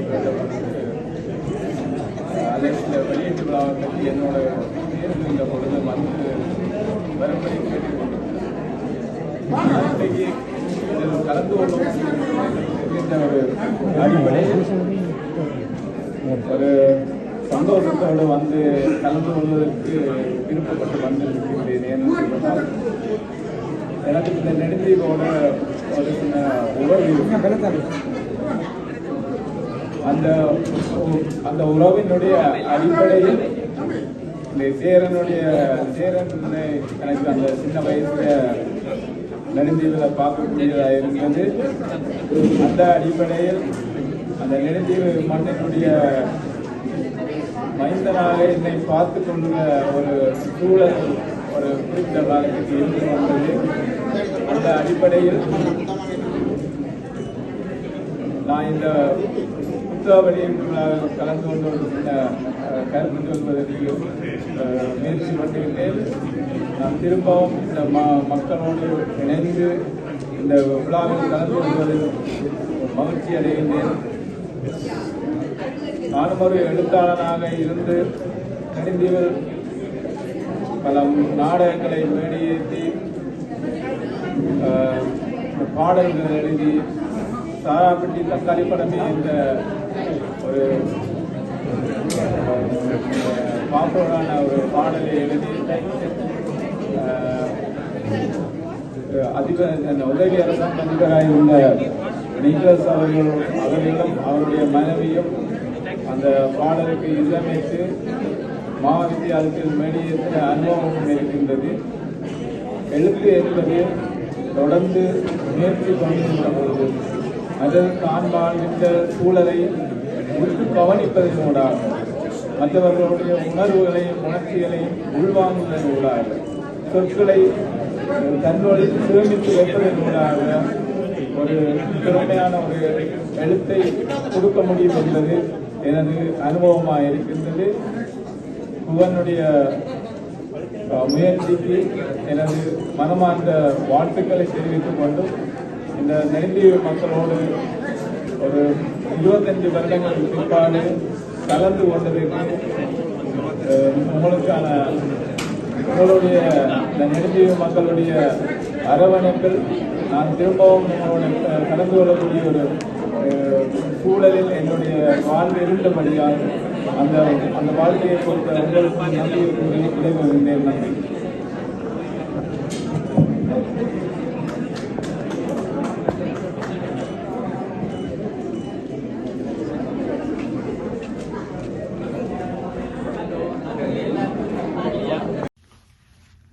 வணக்கம். இவ்வளவு நேரமும் நெய்தல் புத்தக அறிமுக நிகழ்வை கண்டு களித்திருப்பீர்கள் என்று நம்புகின்றோம். இந்த நிகழ்வை நீங்கள் மட்டும் பார்வையிடாமல் மற்றவர்களுக்கும் பகிர்ந்து கொள்ளுமாறு உங்களை தடயத்தார் குழு சார்பாக அன்பாக கேட்டுக்கொள்கின்றோம். இந்த நிகழ்வுகளை தடயத்தார் முகநூல் வழியாகவும் தடயத்தார் யூடியூப் வழியாகவும் பார்க்க முடியும் என்பதையும் தெரிவித்துக் கொண்டு மீண்டும் ஒரு தடயத்தாரின் நம்மவர் நிகழ்வோடு சந்திக்கும் வரை உங்களிடமிருந்து விடை பெறுபவர் கிருபா கந்தையா. நன்றி, வணக்கம்.